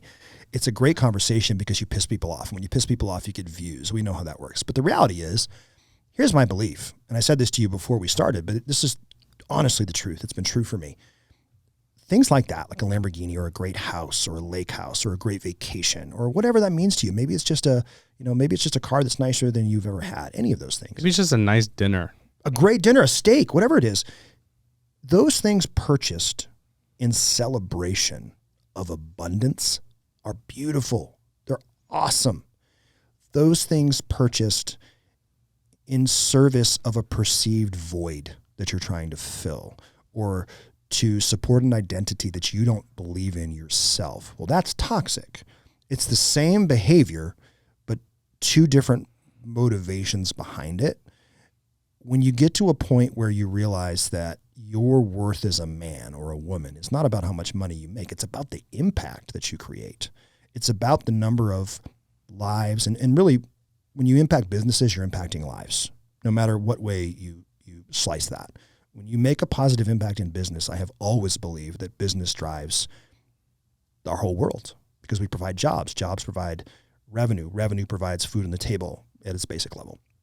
So when you get to that point where you realize it's really more about that, the toys are just fun because they're fun. But the real things that you start to enjoy, at least for me, you mentioned my travel, and one of the businesses that I own is something called Ventures, and I own it with Los, my partner Los Silva, Josh Snow from Snow Teeth Whitening, and actually Cody Jefferson is a partner as well. And one of the true joys of the last few months in my life was our latest Ventures meetup, because what it really ends up is we do a lot of really awesome content during the day for folks who have kind of made it to a certain level, and you're trying to figure out, how do I achieve the next level, protect the wealth that I've accumulated, surround myself with folks who understand the conversations that I'm wanting to have with people that I can't always have them with without being judged, which sounds crazy because you're hearing this and you're going, oh, whatever level of financial success people have attained, but you guys are living the dream. You don't have any problems. Well, here's the reality.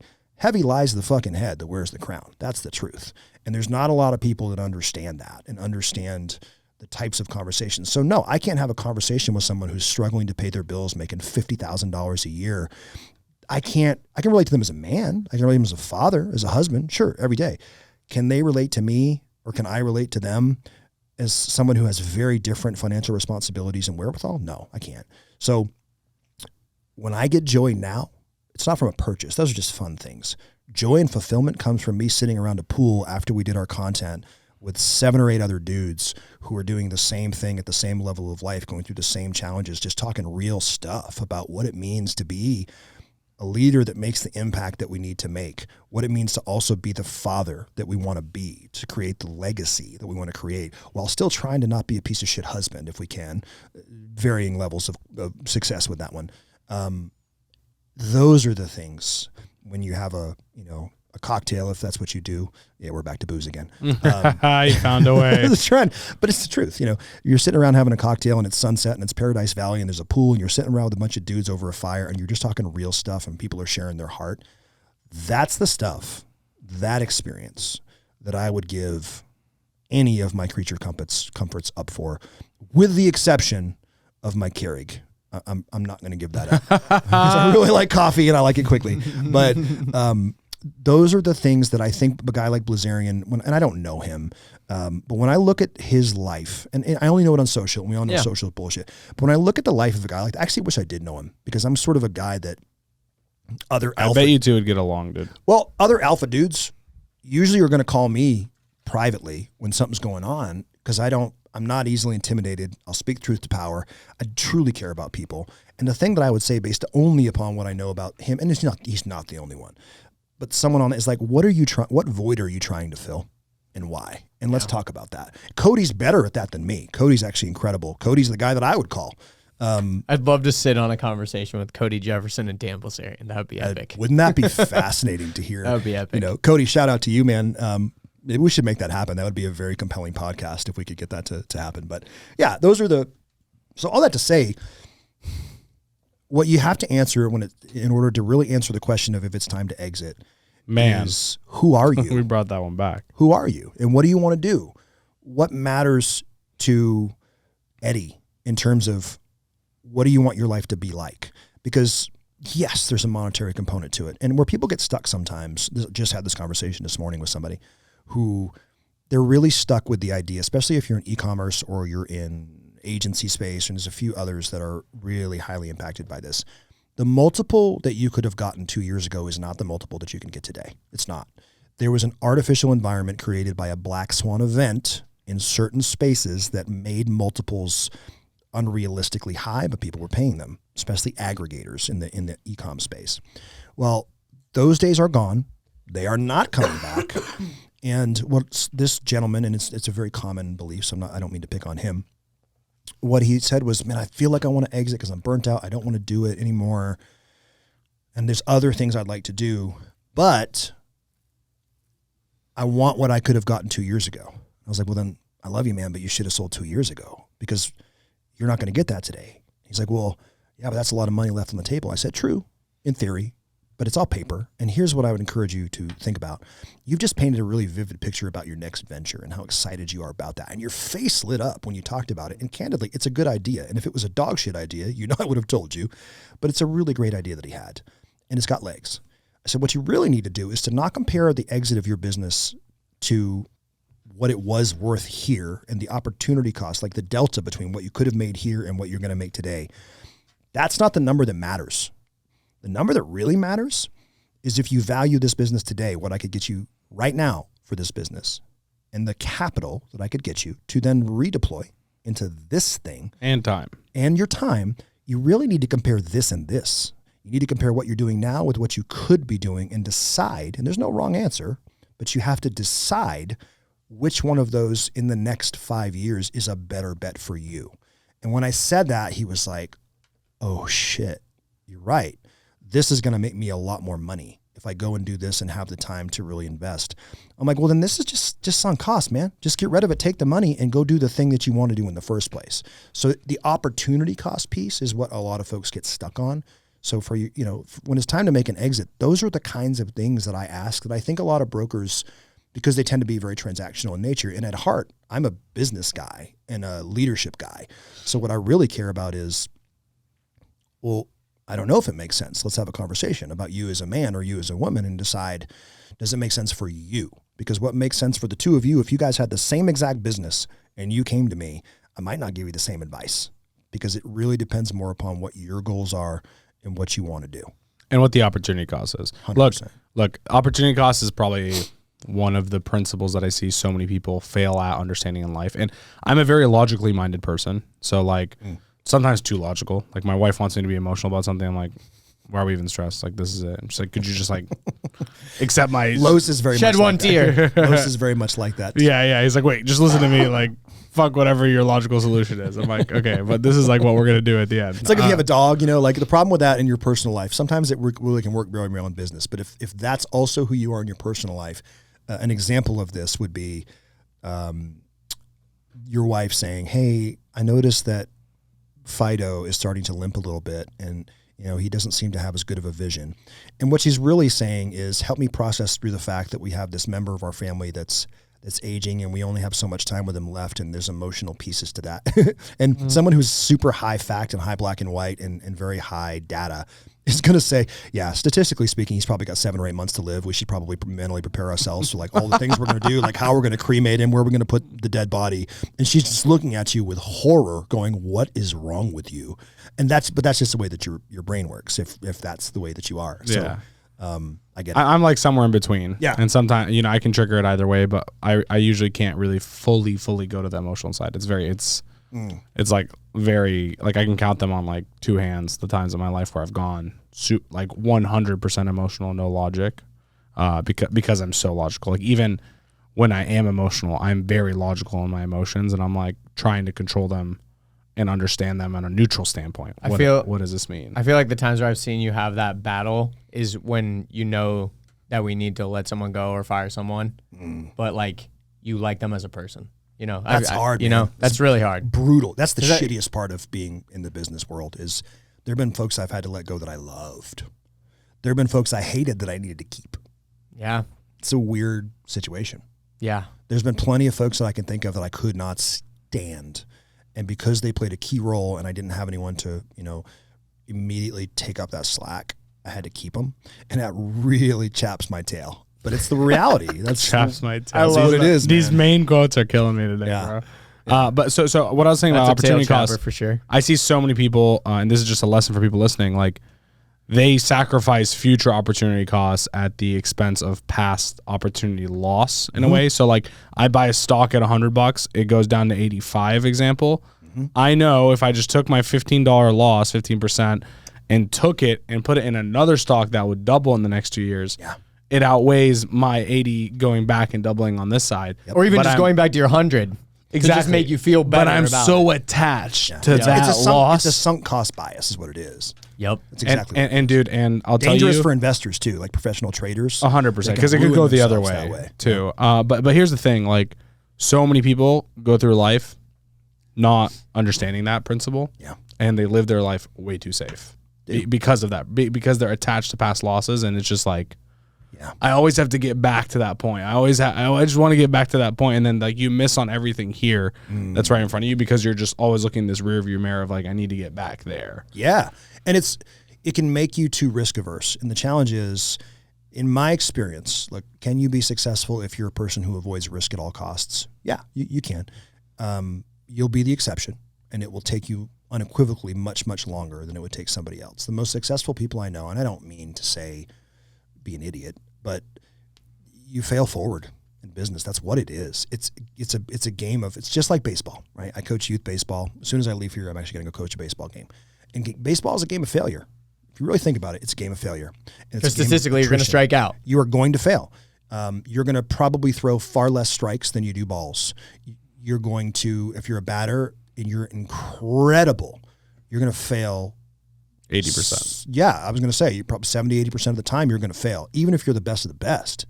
And so business is very similar. I don't know a single successful entrepreneur who's been doing it for a minute, who, while they may look Insta perfect or Facebook perfect and be the focus of everyone's envy, if you get to them privately and you have a man-to-man or a man-to-woman conversation or a small group conversation and they're really being candid with you, haven't been kicked in the absolute teeth and hit with just gut-wrenching, painful situations in their career, in their personal life, and all of that. The difference is, fundamentally, they view those things as what they are, which is a temporary obstacle.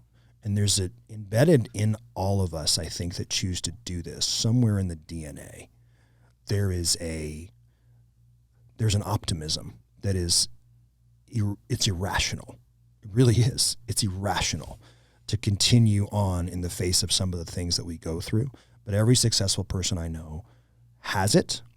And the other thing that I say, and this will make some of you feel better, I don't know a single successful high-level person who isn't, by definition, a sociopath. And I mean that literally. There's a negative connotation to that. But I don't mean that they were born that way. I mean that they learned to be that. What do I mean? You're going to get doors slammed in your face. People are going to say no to you a lot. They're going to call your ideas stupid. Some of them are. I've had them. You're going to have folks that tell you what can't be done. It's easier for people to tell you what can't be done than what can be done. And it's easier for them to point out the flaws in what you're going to do. The reality is, in order for a normal human brain to keep moving in the face of that, it is unusual. It is not a normal human reaction. So by definition, it is sociopathic. So you have to be a sociopath. So the cool thing that the kids say, I love being a dad of, I have almost a 12-year-old, a 9-year-old, and a 7-year-old. So I get to, learn all their lingo, which is very different than the cool lingo I had in the 90s. And so they would call that a savage. It's a savage, it's a savage. You can come out there and just be a savage. Dana White talks about that all the time. Love Dana. Dana is from a town 2 towns over from mine in Maine, by the way, which explains a lot of his personality and mine. But he has this famous sound on Instagram that somebody took a clip and he was just like, if you're a fucking savage, you're going to go out there and just run people over because they're not ready for that. And it's true. There's a truth to that. And I think that that's the big thing that I would encourage folks to think through is if you want to be it, that's another thing that the kids say. I heard you say it a couple times, so you're younger than me. That's it. That's not it. If you want to be it, you have to mentally prepare yourself for this concept that you're not going to have a lot of people who can relate to you. And you're going to have to make decisions that a lot, if not most people, some of whom are your dearest, closest people to you, are going to look at you like you're insane. They're going to question you. Why are you doing this? It would be so much easier to do this. You're going to feel lonely and like a fool.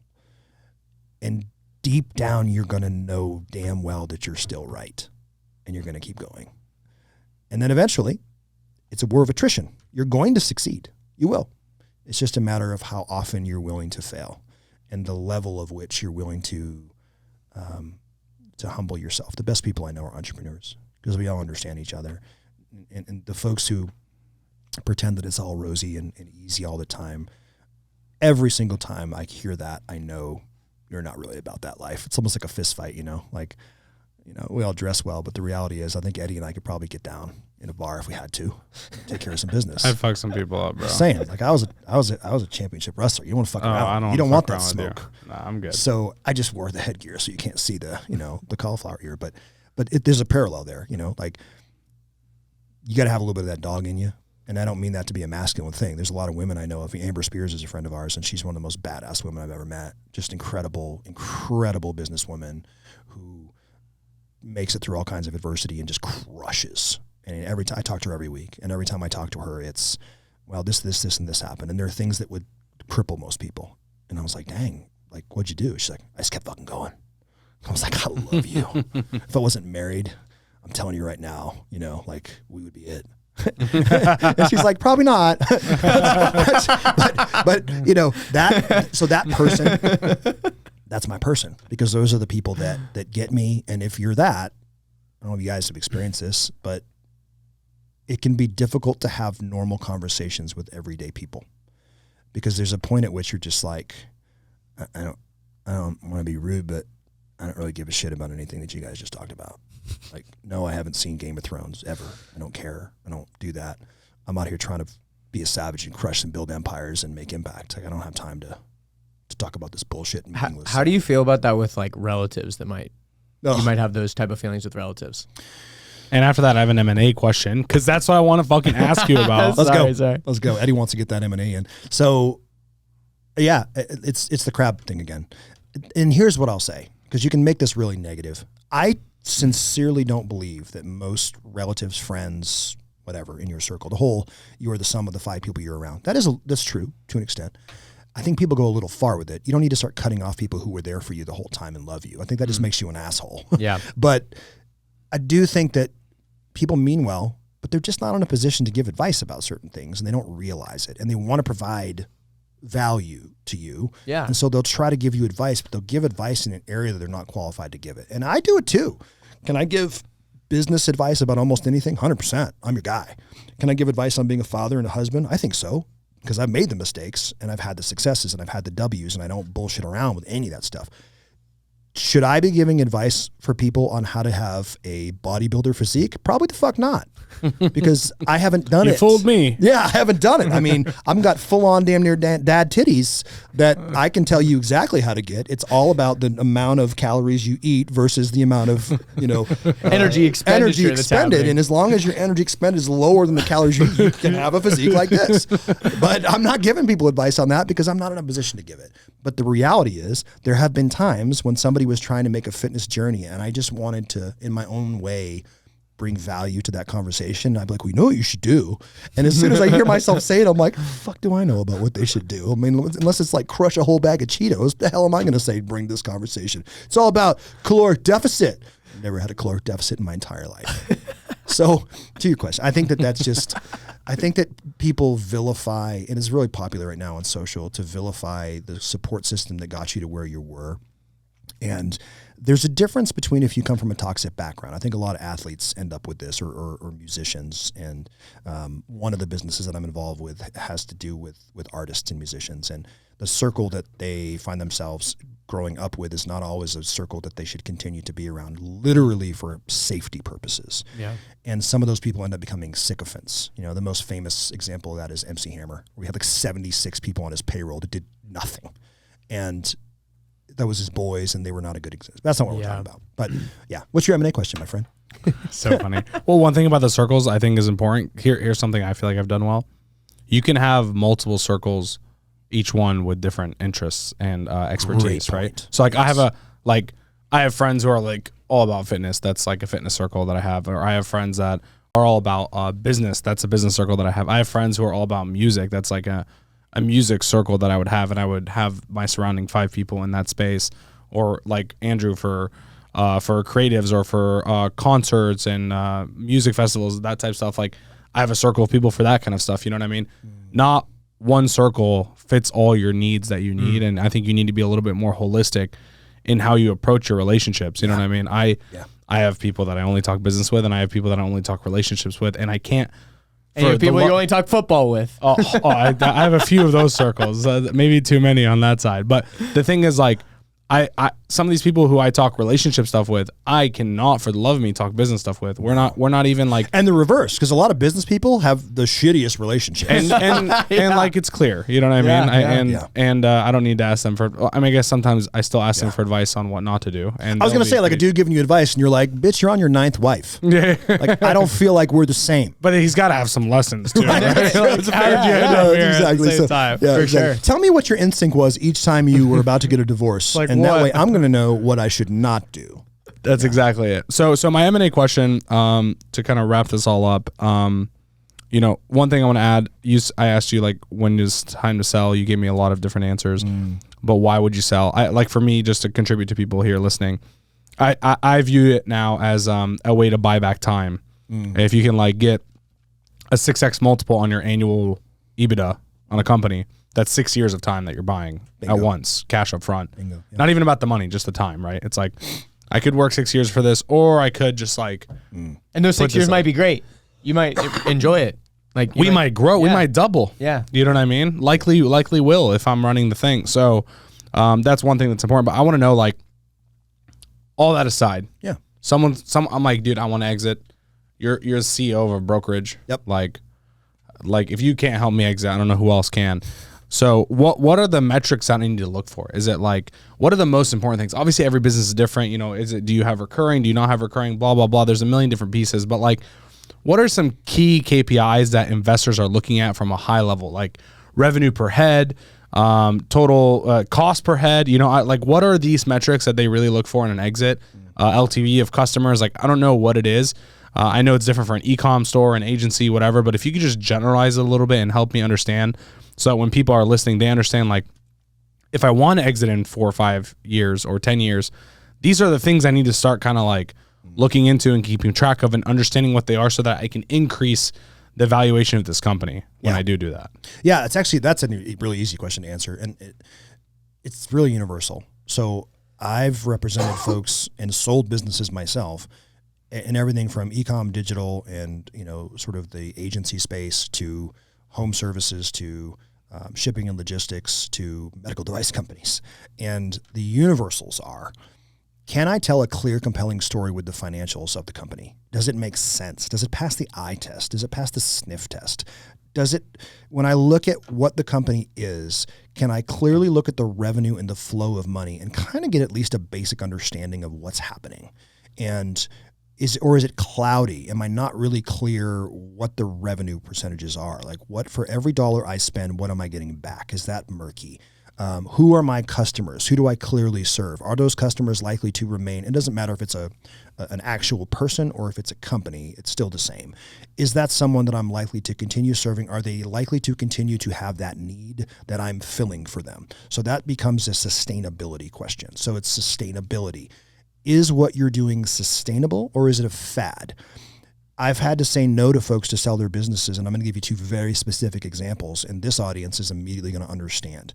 I said no to selling a company because their primary revenue driver of SKU, on paper, everything looked great, but when you dug into it, the number one SKU that they had that represented 96% of their income were Eclipse sunglasses. That's a problem because we don't have too many Eclipses. And the sunglasses that were made for that, we're not going to need again because people still have some from the last time. So yes, on paper, it looked like this e-com brand was killing it, but they had 73 SKUs, one of which represented 60. The rest of it was sitting in a warehouse. That's a liability. That's not an asset. So is it sustainable? That's first. And it doesn't matter what industry you're in. So if you're in the agency space, who are your customers? What need are you filling for them? And is that a need that they are likely to continue to have, or is it a need that you create obsolescence? So you make yourself unnecessary because you do too good of a job. Is that possible? If it's not, and you have recurring revenue, especially recurring revenue is a big deal. If you have recurring revenue in any way, shape, or form, whether if you're selling a physical product and you have subscription-based revenue that's coming in, the more subscribers that you have, the more valuable your brand is going to be. If you're in the agency space, if you have a subscription-based revenue as opposed to a one-time fee or a contract annual type based revenue, you're going to be more valuable because it's just a multiple of the number of recurring revenue that you have. That's a multiple driver. The other things that you need to look at are, you started getting into employees. It's margin. Do you have too many employees? Is your overhead too high? Does the overhead make sense? And this is industry specific. So as long as you're within 10% or so of normal in whatever your industry is, and if you're not, if you can tell a clear and compelling story as to why, that's what matters to me as a broker. Because really what my job is to go, and I always tell people this when they call me or when they want to work with me, think of me like a combination between your attorney and your priest. Because we're under an NDA, and don't lie to me. Whatever it is, tell me what it is. Because if I understand the whole ugly truth and the positive, I can then take all of this and I can make it into a compelling narrative that a buyer is going to love. But if you don't tell me the whole story and something comes out, and it will, at the level that we deal with, this is middle market. This is not $1 million pizza shop that you can hide some shit. We're talking about millions and millions of dollars and very savvy buyers. They're going to find it. So if you just tell me everything, then we can remediate and we can figure out areas where there may be a problem. And I'll give you a couple of examples where we've had issues before. The worst thing you can do if you think you're going to sell in the next year or two is take your foot off the gas, get complacent. If you feel yourself getting complacent, sell.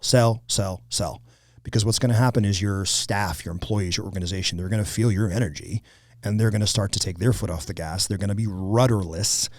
Decisions are going to be made in a vacuum that don't make sense. Costs are going to go up. You're going to have things in your P&L like duplicate expenses of, let's say, software that does the same thing. And it's like, why do we have a software for PPC management and there's 3 of them? And we're actually using none. And because nobody was paying attention, because you had sort of an organizational apathy that started to take place. That's a problem. The other things that you want to look for to really drive value is it's niche specific, right? So there's certain industries that you're going to get a higher multiple than others. Right now, I think where we're going in the next 1 to 5 years is the industries that are going to have really lucrative multiples are CPG, consumer packaged goods, for obvious reasons, right? Nobody knows what's happening. Everyone's a little worried, nervous. No one quite knows what's happening with the economy or politics and all this other bullshit. So what are they going to do? They're always going to need to buy food. People tend to go back to basics when there's uncertainty. I think that inexpensive food in general is probably going to do really well. Shipping and logistics, that's another one. The multiples are going up very quickly in shipping and logistics because that's tied to this rocket ship that is online delivery, digital commerce, and all of that. So that's a good one. Multiples of industries that are going down: accounting, financial type services. Why? AI is knocking on the door. Artificial intelligence is knocking on the door to make a lot of those functions within some of these companies obsolete or unnecessary. Can you be replaced? If I can replace you with ChatGPT, you're fucked. If you don't think I can replace you with ChatGPT, you're fucked. Because chances are I can probably figure out a way to replace you with ChatGPT. If you have a business that has a moat around it and you literally couldn't possibly be, and I'm going to give you a couple of examples, home services. ChatGPT or AI is not going to get up on your roof and replace it. They're not going to come in your house and paint it. They're not going to replace your driveway. They're not going to fix the roof on a gigantic building that has a leak in it. They're not going to do any of that shit. That's all going to have to happen. They're not going to provide food. They're not going to warehouse that food. It's not going to deliver that food to your house. Okay. These are all things that have to happen. If you're in a space that is unnecessary but nice, you're probably in trouble. So that would be a vanity type thing. I actually think luxury goods could take a hit in the coming few years, which if you're someone like me, it's going to be really exciting. Daddy's looking for some bargains. And I think that's probably true in the real estate market. You know, typically the hardest hit initially when housing prices start to have some downward pressure on them is that kind of $1 to $4 million range. Up north of $4 million, that tends to be an area that isn't as deeply impacted. But that $1 to $4 million range, a lot of times the people that bought that house are really high income earners that don't have a high net worth, and they tend to be the first impacted because their jobs get cut, you know, like their executive job gets cut or one of them, whatever, and they can't afford those payments anymore. And then there's really not as many people to come and snap up that house. So that's the first thing that starts to go down. And that's exactly what happened in 2008, where that was the space where a $3 million house, you know, 8 months later was worth $950. Luxury cars right now are doing really well. Watches are another thing that people have been speculating on because they've gone up and up and up and up, and you're starting to begin to see the market not sustaining that. So the questions that you have to ask yourself that are hard questions, and you have to get your ego out of it if it's time to sell your business and to talk to a professional, is, are you willing to let somebody point out the parts of your baby that are not attractive?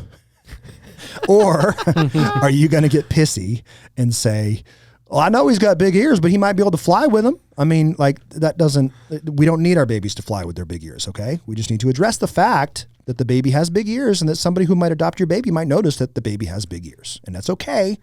We're going to address that. Isn't it better for a buyer though? Like me, if I wanted to buy a business, I don't want to buy a perfect business.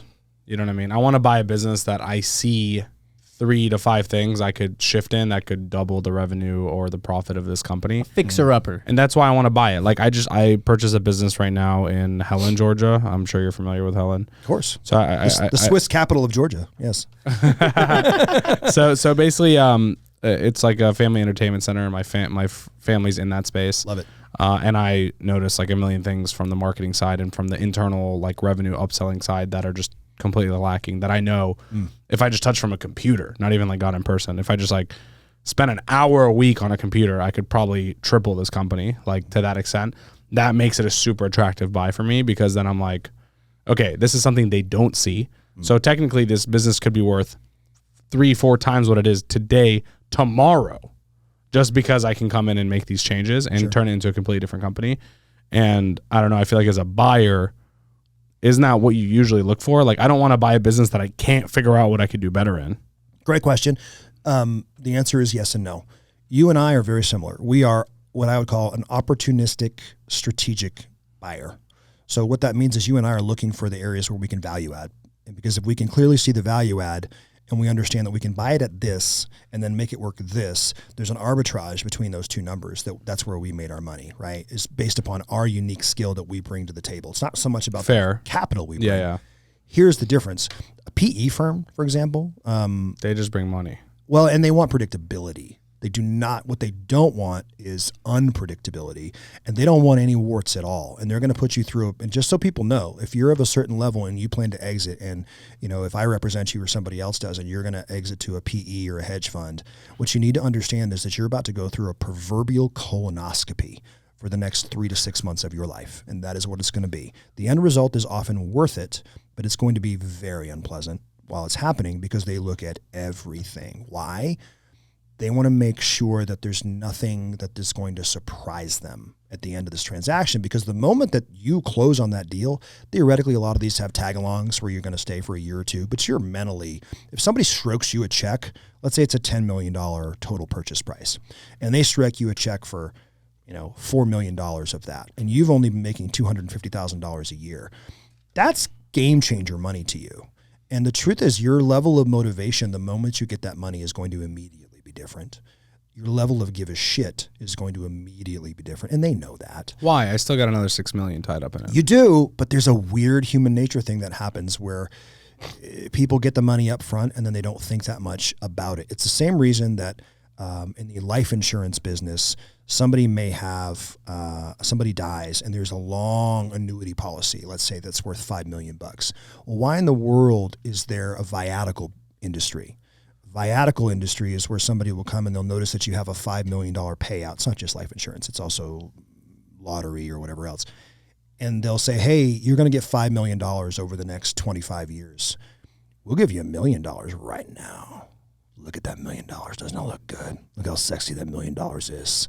Go ahead, get up on there close. Go ahead, put your hands on it.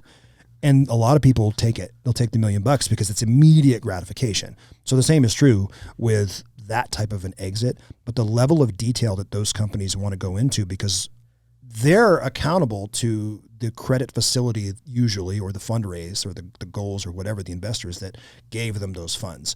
And so what those investors don't want is any kind of wart to pop up in that business.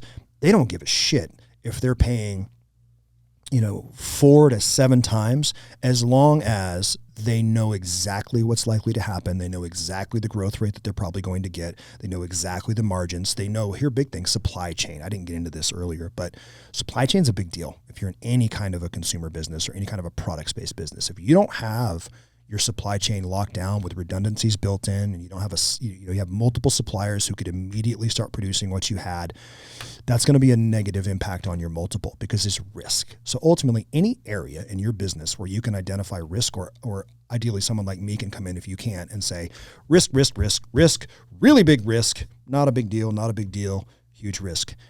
The risk areas are the things that we want to, as best we can, try to sand off the rough edges of, because that's what any buyer, unless it's you or me, but what are you and me looking to do? If you really think it through, what you said, you and me are looking to get the cheapest price we can on that asset.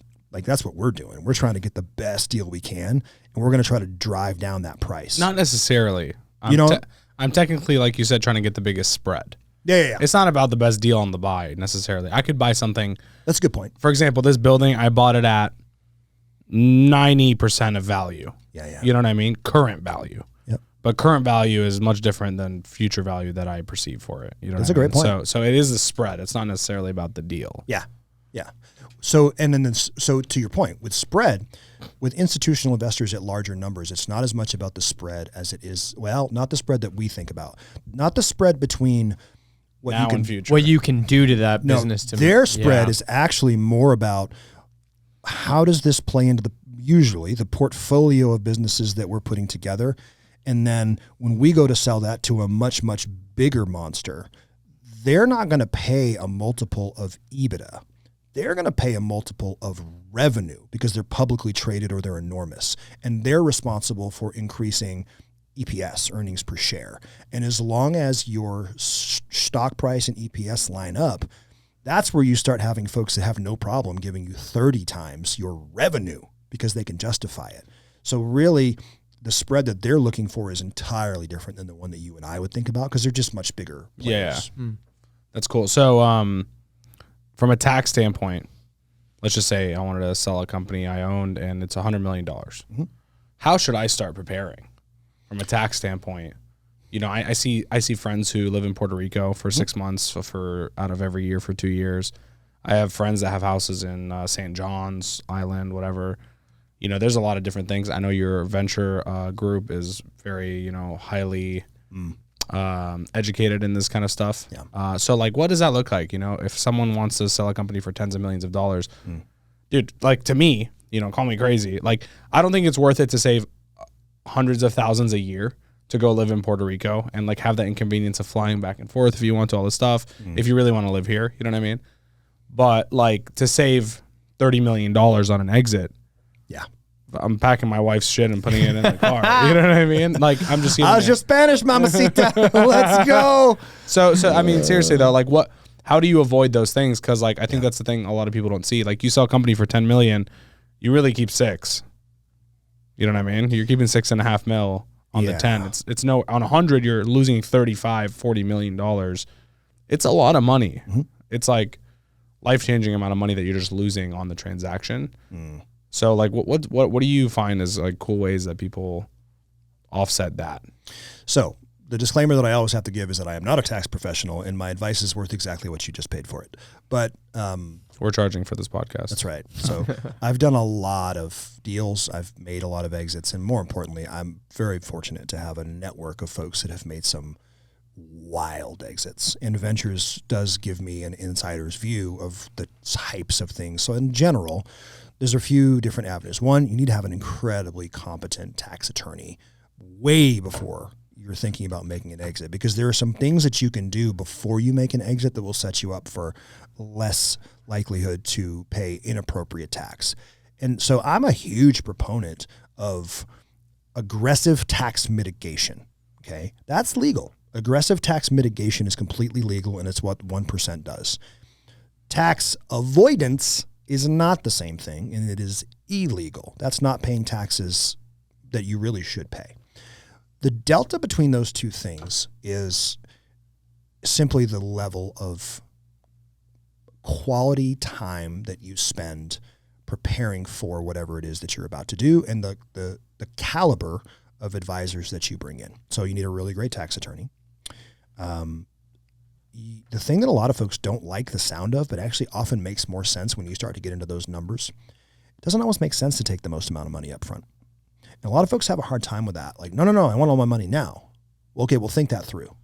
Think about if I give you on a $100 million exit, if I give you $100 million right now today, what your tax rate's going to be on that $100 million and what that's going to mean for you financially and what you're going to owe from that, versus if I give you $5 million up front and then you take some time to have some really intelligent people set up trusts, set up some very legal tax structures that will help you, and also maybe pays you that over 10 years, assuming that you have sold to a company that has really solid financials and fundamentals and isn't going anywhere. That's the risk you carry though, right? It's like, I'd rather almost pay more tax and less multiple and take all my cash up front guaranteed than sit here and trust that you're going to run the company for 10 years profitably, and not only that, and pay me. Yeah. And not make me fucking go to court for this money. Yeah. And that all depends upon, that's where, so the M&A process, yes, it's equally important to make sure that the seller is vetted. It's actually just as important to make sure that the buyer is vetted and that it aligns with who you are. But I'll give you a different example that may spark some interesting internal dialogue. The friend that we have that's mutual that's about to make an exit, this is a smaller PE, but about $250 million in dry powder. Dry powder is just what I call investable funds. And they're wonderful people, truly. They're everything they say they're going to do, they do it exactly as they do it. They're a little slow, but they're only slow because they're so data-driven and diligent and thorough, and they really do a level of due diligence that I haven't even generally seen before. And the way this deal is structured is there's some money up front. There's a little bit over a couple of years that's very fixed, and it's exactly what you're going to get. And there's about a 30% holdback. But the interesting thing is the holdback's actually issued in the form of common stock in NewCo. So they become an owner of the new company. And there's some negative and there's some positive to that. You could say, well, it would be better just to get all the money up front and then invest it in what you want. But here's the interesting thing. This particular company, if you look at the prospectus and you look at what they're doing and the strategies that they're using and how they're doing it, it is not unrealistic to think that that stock could be worth 10 times of what it is today in 3 years, because they're going to go public. So you end up with this conundrum where you're asking yourself, I'm going to pay, if I do 10 million bucks at absolute minimum, 30% of that's going to go to the government. That's probably a best case scenario, if we're really honest, unless you have some really crackerjack tax people with you and some other things have to happen. So 10% of that, or 30% of that's going to go to the government. Well, if they just hold 30% of that back, you're going to pay taxes now on 7 in this example. And that 30%, really, have I lost anything? Because I was going to pay it in taxes anyway. Now I'm leaving it in NewCo. NewCo has an opportunity to 5 or 10x that amount of money. Yes, I'll pay taxes on it at the end, but it's still taxes on a whole lot more money than I had in the first place. And guess what I had to do to get that? Nothing. I had to just sit there and wait. And on the opposite end, I feel like as a buyer, you know, Andrew's selling me his company, and Andrew's not willing to keep stock in that new company. It's concerning. It's like, do you not think that this is a company that will continue to grow? And do you not believe in the asset you're selling us? Exactly. That's what I'm saying. Like 100%. That's what I meant to say is like, Yep. do you not think the company that you're selling us is going to be better off in 2 years than it is today? Yeah. And those are hard conversations. To be clear, those types of conversations tend to get very adversarial and very personal. And to be candid, that's where I make my money. That's where I'm able to come in and just sort of be the adult in the room that's like, hey, listen, let me translate this into the word that you can understand, Mr. Seller. And then Mr. Buyer, let me explain why this emotional reaction you shouldn't be taking personal, and you shouldn't be dinging the seller for feeling this way, because here's how they perceived what you said. And, oh, okay, yeah, that makes sense. And usually somewhere in the middle is the truth. And then it just becomes a negotiation, and it's like sliding scale. So if you slide one scale, which is the amount of holdback in the form of stock, if you slide that and make that less, well, then in theory, you would want to slide up the amount on the front end. Well, but the thing is, if you increase the amount of money that's given on the front end, what you've done is you've escalated the amount of risk for the buyer. That changes their whole investment thesis and their equation that they might have. And all these PEs that are professional investors that buy these companies, they all have what's called a buy box.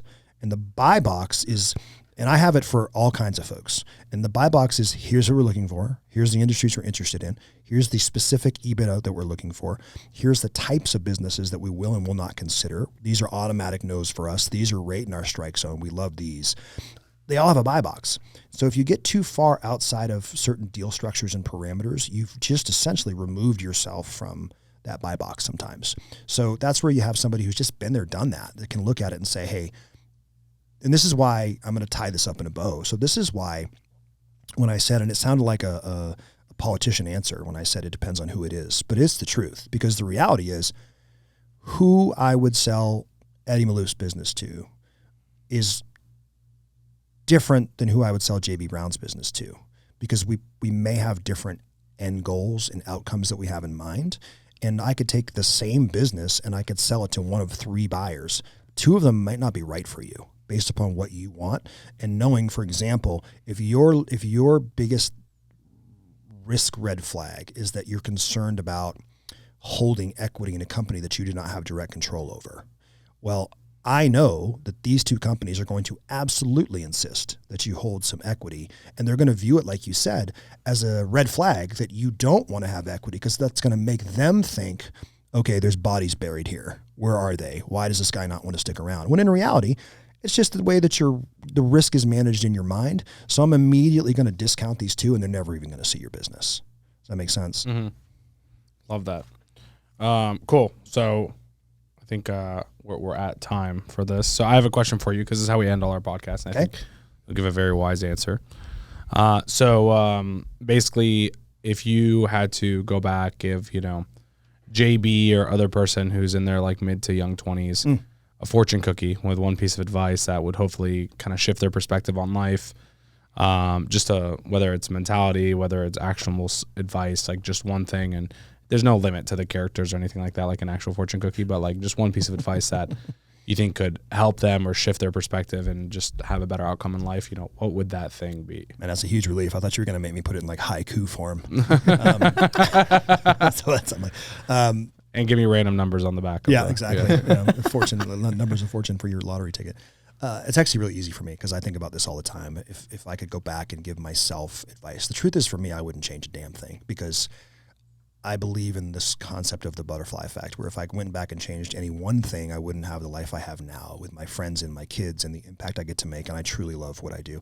But if I did have the ability to go back and say one thing, it wouldn't be a tactical comment. What it would be is more of a mindset comment, which is, it's going to be okay. A lot of the things that you stress yourself out about and that are painful and that you worry, how am I ever going to get through this? And surely nobody else has ever felt this kind of struggle and fear and pain. I promise you they do. And I promise you, you're going to get through it. And once you get through the other side of it, you're going to look back on it and you're going to be able to pull wisdom from it. And you'll begin to realize over time, as that happens over and over and over again, that those failures in your life, those moments of challenge and struggle, are actually going to be the bright spots and the inflection points in your life and in your career, because it is from those things that you take the lessons that make you the man or woman that you become. And so try not to stress out too much about that stuff, and don't feel like anything's wrong when those moments happen. Just embrace them. Embrace them for what they are, the challenge in front of you that day, and know that your fight or flight response is kicking in, and that's a physical reaction, but there's nothing wrong. It's okay. You're going to be fine. Keep pushing through. Surround yourself with people who are rooting for you. I'm rooting for you, and keep on going. Thank you, man. Where's the best place for people to connect with you? Let's say they want to sell their company, they want to learn more about. You can this. go to dealflowbrokerage.com. You can find me on Insta. I've got people that are running that now, so I think that's probably the best way for you people to connect with me personally, which is Real JB Brown. Facebook, I think, is Your Buddy JB, and then I'll have my own website, which is just realjbbrown.com, and you can see all the stuff that I'm doing and find out how to interact with me if you want to. Thanks so much for coming out here, man. I know your time's super valuable. Loved and it. I love this so much, man. Appreciate you. Thanks, Yeah, JB. same here, guys. Thanks for tuning in to another episode of the 4Media Uncut podcast. If you want to work with us, learn with us, or even join the team and be a part of what we're doing at 4Media Marketing, just go to our website. It's 4media.marketing. No .com, no .net, .marketing, because that's all we do around here. And most importantly, share this with a friend wherever you're listening to or watching this on. Please hit that share button, send it over to a friend, someone else that you think will get value out of this. It would mean the world to us. And if you're watching on YouTube, make sure you like this video and comment down below any suggestions for future guests. And if you're on Apple Podcasts, please rate this 5 stars and leave us a review there. That helps us tremendously in the algorithm world. Thanks again for watching, and we'll see you on the next episode of 4Media Uncut Podcast.